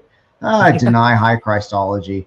So that's like true, and or like Gnosticism, he's just one of many gods, which is another way of denying high Christology because he's not on top. Uh, Mhm. the in And Islam, also, they Christian, say they affirm isn't him. it in Gnosticism? Oh, sorry. I think the delays. I think I Oh, got a that's okay. Go delay. I ahead. didn't mean to interrupt. Oh, I was going to ask is another like major tenet of Gnosticism where there's like this evil God of the Old Testament and Jesus comes as like the to save us from that wicked evil God. Yeah, more or less. So all the different there's a whole bunch of different sects of Gnosticism, but that would be kind of I would say like all Gnosticism believes Nicosia? this world is somehow a lie and that you need to have knowledge of the pleroma to escape. A whole bunch like the Hmm. Sethians and Orphites, they believe Jesus was one of the aeons of the pleroma that came and gave us information to set us free from the demiurge, who's the evil god of the Bible. Right. Okay. Yes, that's So and that's Which really is common. just exactly the Garden of Eden all over again, kind of. Did Yeah. God really say he just doesn't Well, want you to they know? even So have we, the snake as a good guy. Like in a lot of Sethian texts, the of snake's a good course. guy. Yeah. Okay. yeah. So the one you were looking for is this one specifically, Yeah. That's like a Marshasian. half-baked Gnosticism. It's like where it's Marcionism. Yeah. halfway there. So Okay. this is the one where Yahweh fights Jesus. Like Yahweh is the old creator of the Old Testament, and then Jesus is the new deity, and they go to war. So that's this nonsense. So Eh, interestingly It's a enough, pretty. Chris, I would argue that Uh, the anti Torah view in present day Christianity is an offspring of that same line of reasoning. Whereas the Sabbath was a punishment or the law was a bad thing that was put on the Jews for their disobedience. And I think there's a negative view of the law that, like even you, mm, Chris, who you're very pro uh, benefiting from the wisdom of the law. But I would argue that you're the best of the other side of my argument because there would be no view that we shouldn't do the law if certain heresies hadn't come in from the beginning that kind of made a trajectory for us to get to a separation from it. So that again is some foreshadowing to mine and Chris's cheeky showdown, which keeps getting further and further back because it turns out we really don't disagree on very much at all, and so it would just be more of a it'd be a funny discussion. But I do think like I just like with tonight, like I feel very confident. John is talking about the pass the supper that was had in John was on the night of the 14th going into darkness of the 15th of Aviv. It was Jesus had the Passover meal where they ate the sacrificial lamb at dinner. And apologies to everybody for my poor stupid jelly brain showing up not being able to succinctly go through all of that. But we, we everyone here is in good hands with Chris when it comes to Chris and Christian when it comes to coming to Jesus and knowing Jesus. And I would say I'm just adding a little bit more of I would be the Gospel of John to Chris's synoptic gospel reading of I'm adding the you don't want to be saved by the skin of your teeth. No, I'm John. Pick another gospel. That was mine. That's how I spent my whole day with my kids.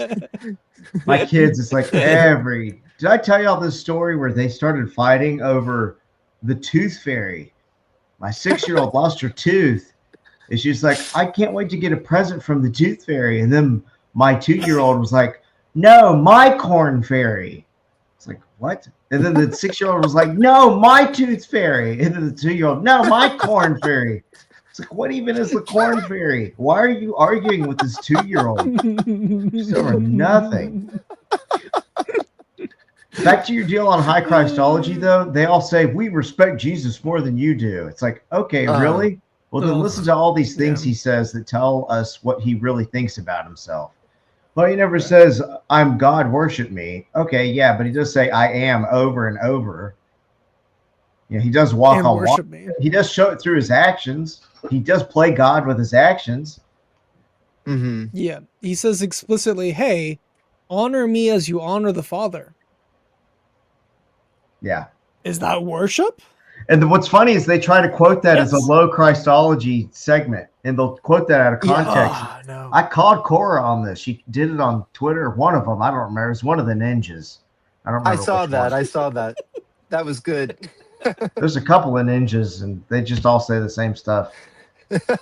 Well, you know what's sad though? Yeah. Well, not sad. I guess it's more kind of infuriating. They know it's like this is low-hanging fruit arguments. They're just picking off the people that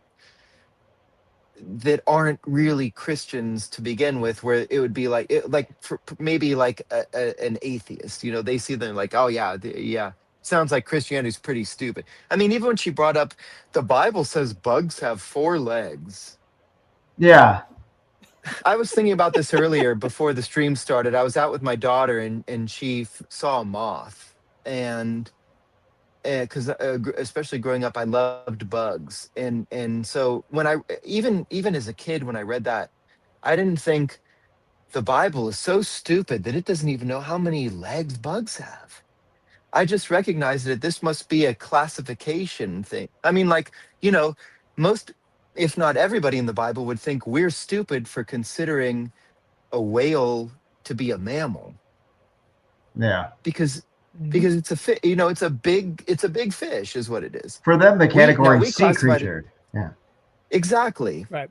And so like there's no way that when the Bible's talking about the things that creep on 4 legs, that they actually mean it literally as 4-legged creatures. I mean, how insane would you have to be to look at most of the bug world and say, oh yeah, those are 4-legged things? They didn't actually think that, and there's no way that they saw bugs, lady. Right, they saw bugs more than we see bugs. Save your ninja stars for something that's actually wrong. Yeah. So these arguments are well, and plus their book affirms that book over and over again, which makes it so much worse. They look it's like a person walking around stepping on rakes that slap them in the face all day. That's what these ninjas are like. Y'all get off of Twitter. Y'all look like idiots. Yes. If any of you guys ever see this screen, see, that's a way better classification from Wonder Bucket. They thought moths were undead butterflies. That makes sense. Don't you feel like if you cast a healing spell on a moth, it would do damage? I do. I've played enough Final Fantasy to Well, have my it's brain funny because we had a moth in our rotten. house, and she told me, Baba, there's a wasp. You need to get the wasp. And so I ran in thinking, oh, well, I need to get the wasp. It was just a big moth. And so to her, she doesn't know the difference between moths and butterflies. But right now she doesn't need to because she doesn't know what a moth is. So I just told her she likes butterflies. So I said, oh, it's just kind of like it's a butterfly. I said, it can't bite you, it can't pinch you. We're good. We can just leave the moth in the corner of the ceiling. It's fine. And because she doesn't know what a moth is, and for me to make the distinction would just cause her a lot of more questions. And it's a butterfly. And she goes, oh, a butterfly. Well, I think tomorrow it'll be blue. It's like, yeah, okay. That's good enough for right now. It's not a wasp. It's not a danger. So I can't tell you the difference between a moth and a butterfly because you wouldn't comprehend it. But for all you need to know, it's a butterfly. And so such a great example of like communication and different levels of communication. Like my kid pointed at a garden spider in a web and was like, why is that a spider? It's like, how do you answer a question? It's like saying, why is A? Why does A equal A? Right. And so I was just like, because it's got 6 legs and it's in a web. 8. But of course, there's all kinds of exceptions to that. Some spiders don't have webs. Sometimes they're not in their web. Some maybe have. I guess they all have 8 legs. Yeah, that's part of what makes a spider. That's part of it. But yeah. Right, arachnid.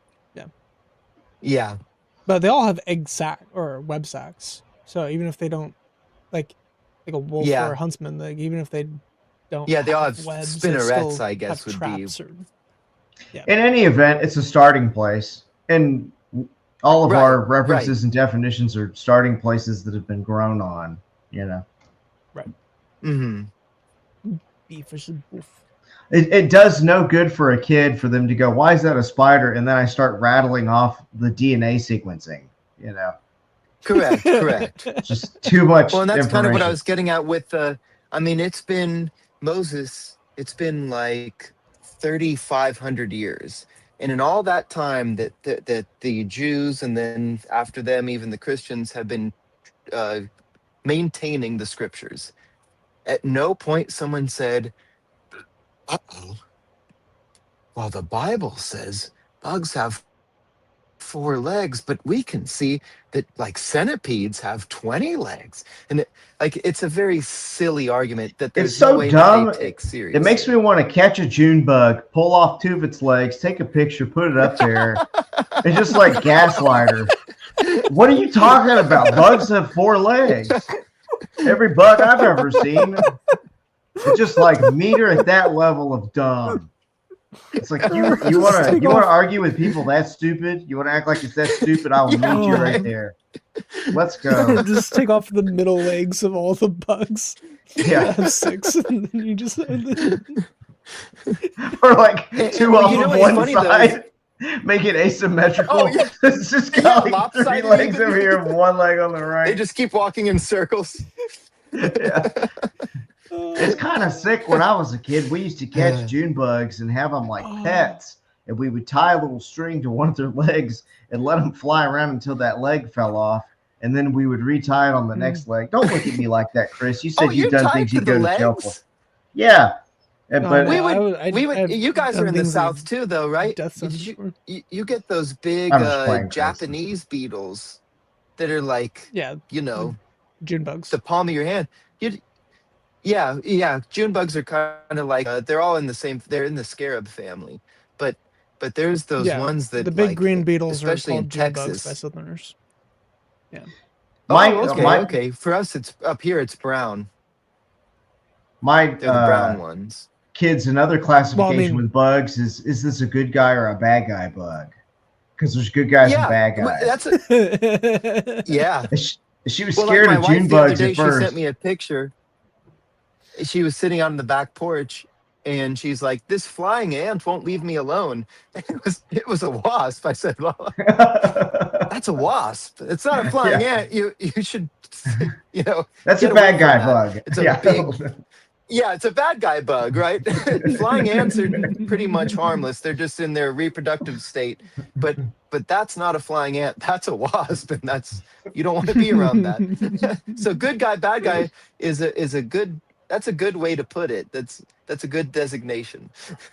Well, she was scared of June bugs. She was like, "Is this a bad guy bug or a good guy bug?" I'm like, "I think it's a good guy, but it's so dumb. It's real dumb. it's not gonna." He could, he could fall victim to some bad theology. They'll just like, yeah, it's like the good, the bad, and the stupid. That's the classifications of a bug. This June bugs will just like sit and fly against a wall over and over. Yeah. So, Yeah. question for the audience: does this bug, Ooh, love those. praying mantises, do they have 4 legs or 6?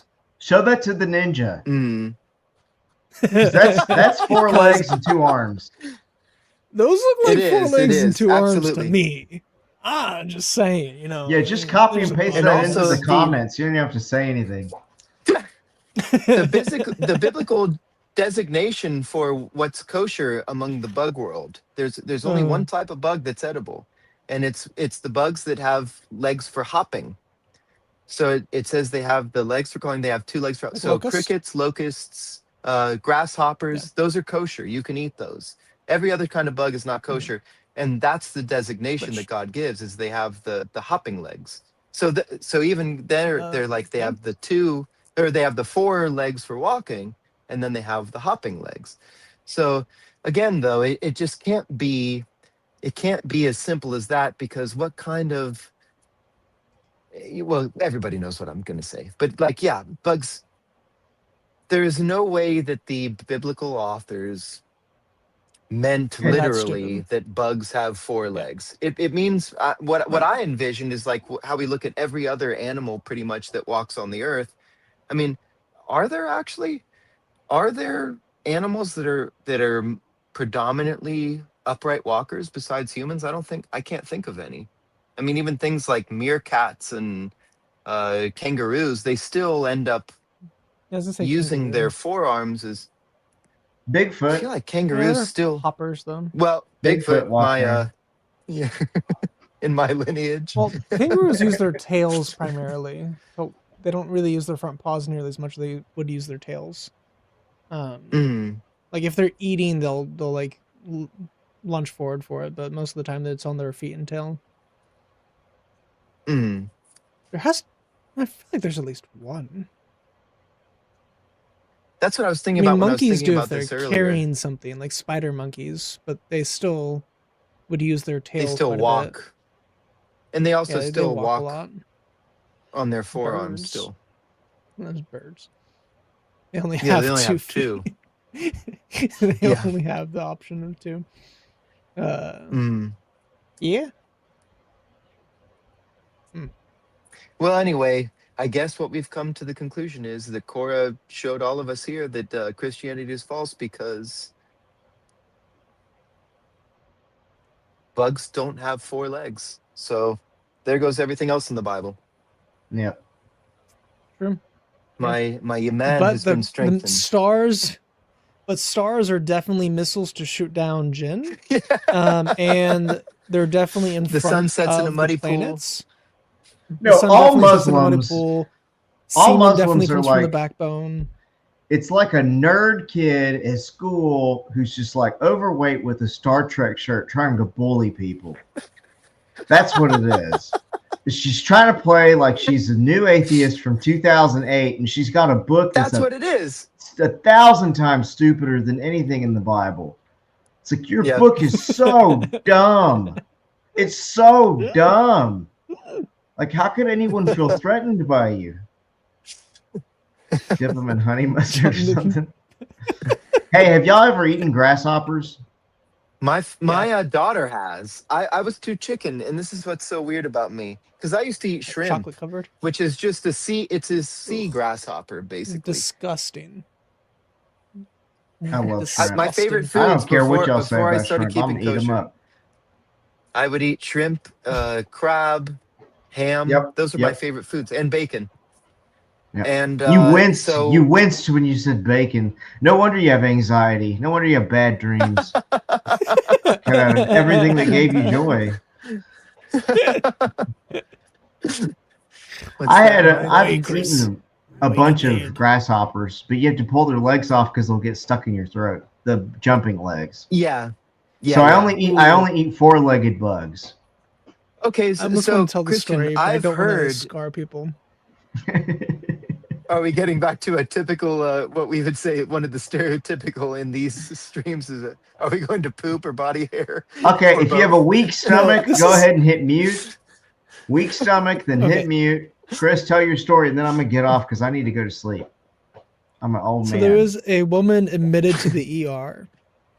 And Is this a parable or is this real? This is real.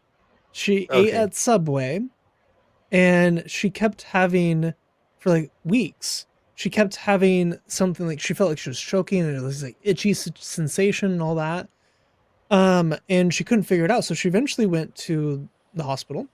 And whenever she was examined, it was found that she had a cockroach leg stuck all around and impaled into her uvula. Whoa. Because if you've ever seen the cockroach legs on the back hind legs, they have these spikes. They have like barbs. So apparently yeah.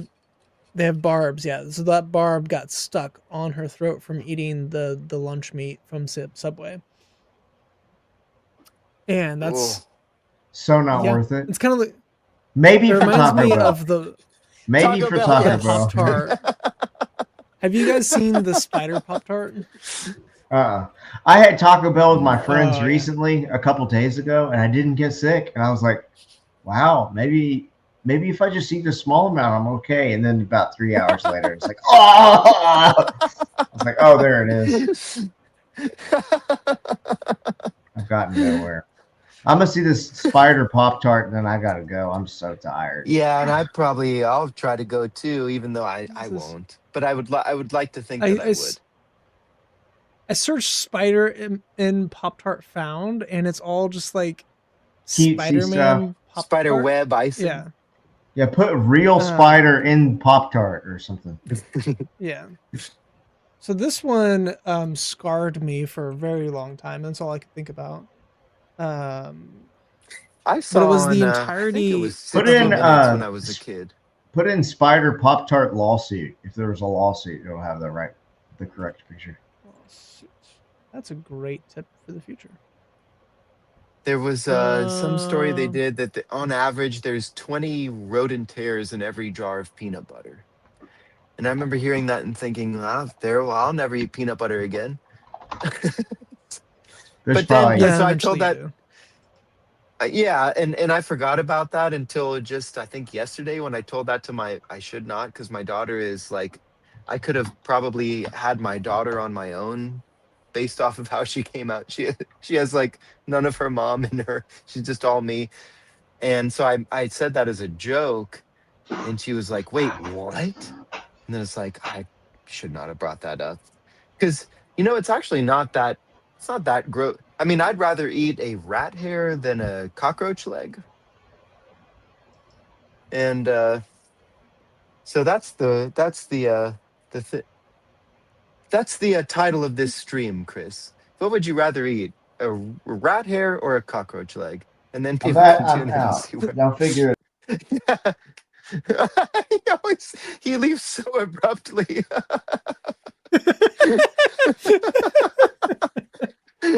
I straight up can't find it. The internet has buried this with stupid AI photos, and then the Spider-Man. I wonder if they did this limited edition Pop-Tart to just in response, bury the results. Yeah, of the spider, as I just straight up can't find it anymore. But that image was all over the internet like 17 years ago. Oh wow! And so what was it? Was it a find spider embedded in the Pop-Tart insides, Yeah. or? Oof. Yeah. So within the That filling, reminds me so they of took a the bite of rooster it head and the and it chicken nuggets. crunched, You and then see they that? pulled it apart. Um, Oh. so they took a bite of the spider itself. It had a weird crunch in it. They looked at it, noticed it was something black inside of a strawberry pop tart, and then opened it up. And Oh. it was a picture of the like split in half pop tart with part of the spider missing, and Oh it being no. disheveled and squished. And that image has lived rent free in my Oh, head for years, and I straight up can't find it right now. And Google's apparently wow. lost the ability to find it. So It's been better on Pop suppressed. Tart, I guess. It's been suppressed. Yeah, I don't Big Spider doesn't want you to know. know. Big spider. So much.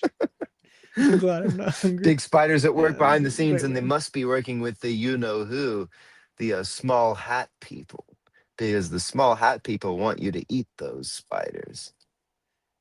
And the shrimp. Yeah. Yeah, yeah, Uh Anyway, so yeah. yeah, this Friday I'm gonna be doing Jesus is God, and I may or may not have guests. If I do have guests, I have no idea how long that stream's gonna be. If I don't have guests, that stream will probably be about 3-4 hours. But Well, it's gonna be fun. I'll be off and ready for Shabbat, Chris. So, if you do have guests, I mean, I usually on Friday nights. I mean, I've missed Bible studies before because I was so worn out from the week. But I don't even mind to hop in and just say one silly thing and jump right back off. Or I would also, though, at that time of the week, I'm happy to just tune in. And like I said, like I was telling everybody earlier, Chris is going to have this. It's going to be definitive, and it's going to be something that will be very useful and important to have as a resource. So Which everybody I'm also tune making into available for that everyone. because it will be exhaustive, like Strong's exhaustive concordance. There's no further than this. I have full confidence in Chris that this is going to be a solid, laid out case that for anybody who has any questions regarding the divinity of Jesus or whether or not the Messiah was going to be a divine figure, I think this will be the stream to end the discussion on it. And so every Christian would be good, whether you know it or not. Tune in and sharpen your blades as iron sharpens iron. Tune in and get yourself equipped to have a ready defense for anybody that would ask you on the subject, because Chris is the guy to do it. Thank you. I appreciate the kind words and And we'll then the see next week from that, how Chris, I much is enough. think you'll probably be at my house. I will, yes. It is early on Friday, so I might be leaving Thursday and seeing you on Thursday. Okay. So, yeah, there's a chance I crash either at your house or in my car in your house. Oh no, you can have Thursday whatever I night. mean, we've got 4 beds in my house and a living room and everything. Cool. You'll have a I bed and will. you'll have dinner as well, I will have. Okay, we'll or see when I actually get there. a But midnight snack or breakfast or whatever time you end up showing up. You will be fed and slept. okay, breakfast is probably gonna be the most likely or a midnight snack, but I'll be coming Okay. in probably like 10 or 11. So we'll see. Oh, Okay, so that's like second dinner for me. So you can have yeah. second dinner and maybe a midnight snack and then a breakfast to send you off. And then you'll leave with a box full of Alzut coffee. Yes, I'm very excited to hand out Alzit coffee and people Which, by look at the me like way, I'm will crazy. be, now I know the novelty of the label is fun, but I guarantee that the coffee that I'm going to include in there is going to be top grade. I mean, it will be coffee that if you don't like it, then you don't like coffee. And if you don't like coffee, you'll probably also like this coffee. So that'll be a test for you, Chris, because you don't like coffee. Well, it's too bitter So for me. My sense of taste is too yes. tuned to bitterness So to this enjoy particular coffee. coffee that I've got in mind will be it's an Ethiopian coffee. and it'll be it mostly has like a berry flavor. The lady has yes, the lady has spoken, and that's do not insult the lady of the house, Chris. I will hold you accountable, and you'll have to do penance. Oh, I never would. Yeah, I'm secretly scared of her. I was thinking about this week. I was like, oh my gosh, Chris is going to be here soon. And this is where I'm streaming. And it's funny because it looks good from your perspective. But if you were to see around, like you got a bit of a taste on Oh, yeah. last Monday or Tuesday, it's like this. When I show you, Chris, I'll give you a peek into here, and you'll be like, what? Are you okay? What are you doing? So we have Oh, all that on the ground still. Now, granted, well, the rest of the ground there's is a not lot that less bad, beer cans than I was imagining. I thought there would be I like 40 yeah. like Bush Lights No, in those there. are all like I'm just- health pills, and there's my how to draw manga, and other random tidbits in there. But I mean, the rest of my room is pretty much clean, but I still just Mm. don't have. I don't have like the takeout everywhere, and rats crawling along my baseboards like a lot of the big streamers. But no, my room is not currently tidy, so you're not gonna scare me with being untidy. I've got But like 16 guitars at the ready in this current layout that I'm in. That I mean, there's an amp over here, but it's this is my habitat. It's mutable. I can make it do whatever it needs to do it when it needs to do it. So, but you will laugh because I mean, like, well, you'll see, Chris. I'll actually, okay. I'll leave it up to you. I'll leave some things in suspense, but I think you'll get a kick out of this zany setup of mine. I'll have you make me some of the Zoot coffee, so it's Mhm. like properly made. Because if I make it, it's gonna suck. So yeah, Oh yeah, yeah. I can actually, yeah. We've got a really good coffee maker. I'll make you Zut espresso and Zut brewed yeah. coffee. But you know what though? When we term it like that, that doesn't sound very good at Just all. make me. I will make you good coffee. The Zut we'll leave for the label, but the actual coffee itself, not Zut coffee. uh, Hey, Eduardo. We're about to hop off, but if you ever want to do a stream together, let me know. I'd be down to, Oh, especially if you radar want to cover apologetics. I've heard that name the so many Jewish. times. Yeah, Yeah, he's yeah. a great dude. Love him. If you ever want to go over the Talmudic dilemma, or I know you don't really focus on the Islam stuff, but if you ever wanted to do anything on that, I'd be more than happy to. Well, I guess you do. You've done streams with Avery on it. So if you want to go through so I would love your opinion. I want as many Jews involved in the project as well. But with your background as the messianic stuff, I would love your opinion on the Talmud side of the Quran. So if you Chris ever want to go through that, is I'd be radar down to. apologetics. Is he one like me? Is he a Torah observant Christian? He's uh he's a rabbi in New York for a messianic congregation. Oh, okay. So maybe where Yeah. they do it, not they don't they don't necessarily argue that you should do it, but they do it because they say it's good to do it. Would that be an accurate? You you guys are a lot closer together than me and you are.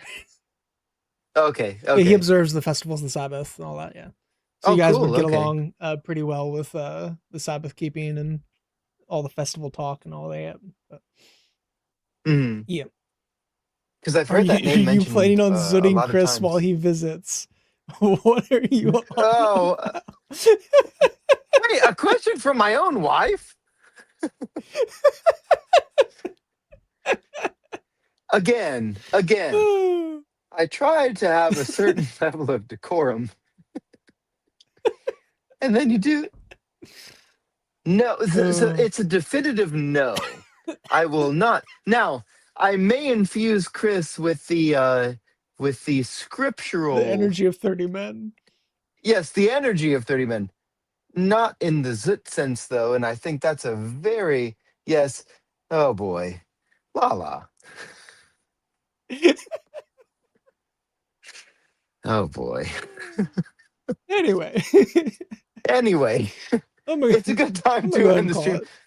Yeah, I have to attend to another live stream, and it's been what if I'm seeing 3 hours and 20 minutes, and I think actually I don't feel as bad as last night. I think I will be able to sleep tonight, so that's good. Yeah, So what time is it for that's me? 12:53. Not too bad. Not too bad. 1 a.m. Yeah. Yeah, not too bad Uh, for my old crusty self. all right. Chris, maybe I'll send you my my my Apple Watch readings and you can tell me, Steven, you're gonna die in 2 years, so maybe you should try to seek out some life insurance. You have an extended There was. QT such and such or whatever they said on mine. Uh, Oh, that's not okay. Do you wait? oh, Do is you that have an bad? extended QT duration? I mean, it's not Yeah, great. yeah. Oh, Well, I'm not okay. surprised. Yeah. They No, said they I would. couldn't figure out why, but they said it's there and they don't. It doesn't look good. I went through an episode of AFib 2 years ago. Uh, A fib or which a flutter? also AFib. I went into AFib. They were gonna shock me, but then they put something in my IV that what's that Oh, is called? it acute, not chronic? It was paroxysmal. If that's how you say the word, per. Okay.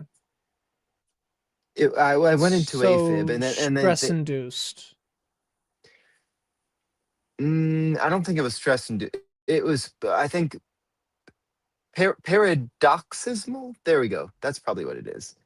They have no reason. They Hmm, don't know why I went into AFib. right. But I had been saying like if I like I used to be very athletic and I would do some like very physically strenuous things. But at a certain point, my Hmm, heart would start to go into like a not it was not beating correctly. And I always tell people, right. hey, I would make the joke, I'd use old timey language. I said, I got a bum ticker. And then finally, 2 years ago, it went into like I was just sitting at work at a desk, and then my heart rate went up to 208 BPM, and it felt really bad. And usually I'm used to that happening once in a while. I would go like, "Brrr," and then I go, I'd lose my breath, and then it would stop. But this time it did it, and then it kept going, and then it was like for like 3 hours. I think it was at 208 BPM, and then I went to the emergency room thinking I was dying, and then they put an IV in me, and they put something in there. Uh, Cardiovert, is that what it's 208? called? Yeah, it felt really bad. That's why I thought I was dying. And then I even made the joke to the person at the emergency room. Uh, they were going like, "Sorry, we have to ask you these questions. Do you do such and such?" And I said, "I don't know anything. I just know."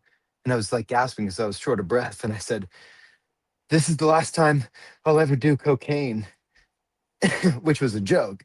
And then the nurse goes, "Oh, well, we didn't ask you that yet. Do we need to write that down?" I said, "No, no, I'm just kidding." But then I said, "Do I need to record?" Like I said, "Am I going to die? Do I need to record a video, like a goodbye video to my kids?" And they said, "No, don't worry. You're not going to die. That's too much paperwork. We'll take care of you." So I I got love met that with a joke. good staff. Dude, okay. The electrical limit for what your heart can handle is typically in like the high 200s. So like what's physiologically possible for you would only be Mhm. like 20 or 30 more beats per minute. So you were like redlining what is physically possible for a human. That's not good. I'm invincible. This is generally speaking not great. Can say I've never Yeah, actually seen I'll have to work tachycardia on that this. bad in any of my ECGs. Oh, I know we okay. have Oh patients. boy. Okay. I know we've had patients that have had heart rate that high.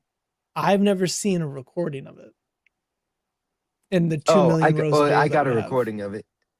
Okay. Oh, I'd be curious to see it. Like, well, baby heartbeats I have. Theirs is extremely weird. Baby heartbeats are strange, dude. Yeah, I don't they're know if I want to go super down this fast, tangent. aren't they? They're extremely fast, and then their shape is different. So the structure of their heart is Hmm. so different that it's kind of hard to tell it's even an ECG. It kind of looks like a different waveform entirely. Um, I don't want to go down remodeling. There's a lot to it. Anyway, I'm gonna end the stream now Yeah. before we go down another heart Yeah, so I can related go tangent. to get some sleep and So let my heart you can go to sleep, hopefully yeah, and I can go recuperate. pee and go to sleep myself, yeah, then finish the Well, presentation God for bless you, Friday. Chris. So God bless everybody here that always joins, and anybody who maybe joined for the first time. We love you, and I'm very especially grateful for Chris that I'm able to be here with everybody. So, actually, I don't glory poop, to and that's God, the of course. problem at the moment. But I don't know if what's coming out of me can be Glory to God classified as poop. for bringing all of But us together, because yes, that's why we're amen. here, for Him, and He's wonderful beyond description.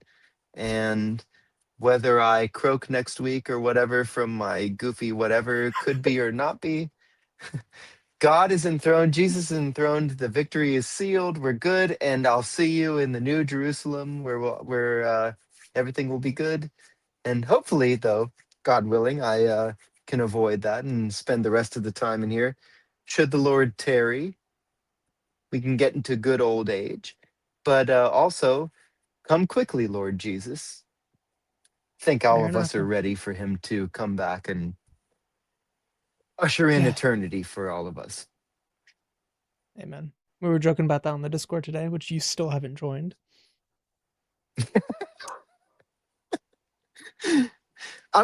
Okay, I've got my thing here. So I've got my notes that also at the top I wrote sleep apnea.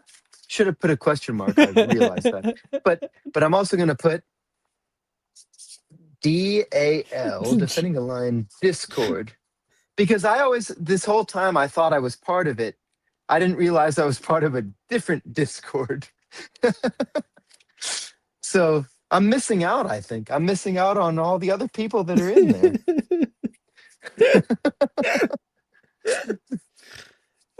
But Okay. also shout out Good to night. Tommy. Oh, Oh, sorry. yes. Shout out to Tommy, I've met indeed. so many cool people. Maybe I shouldn't say their names, but all the people in the whatever Discord I'm in, all the people in that one, man, what a great group! All those people, I love those people. They're like family to me, and and I wouldn't know them if it wasn't for Chris. So I'm very grateful to be in there, and my wife and other people in my family. I mean, this is even my mom. My mom talks about how much she loves Tommy, and she's not part of the Discord, which is good for everybody else in there because you just regularly get messages saying, "Are you wearing your seatbelt?" My mom's a worrier, but yeah. So she's.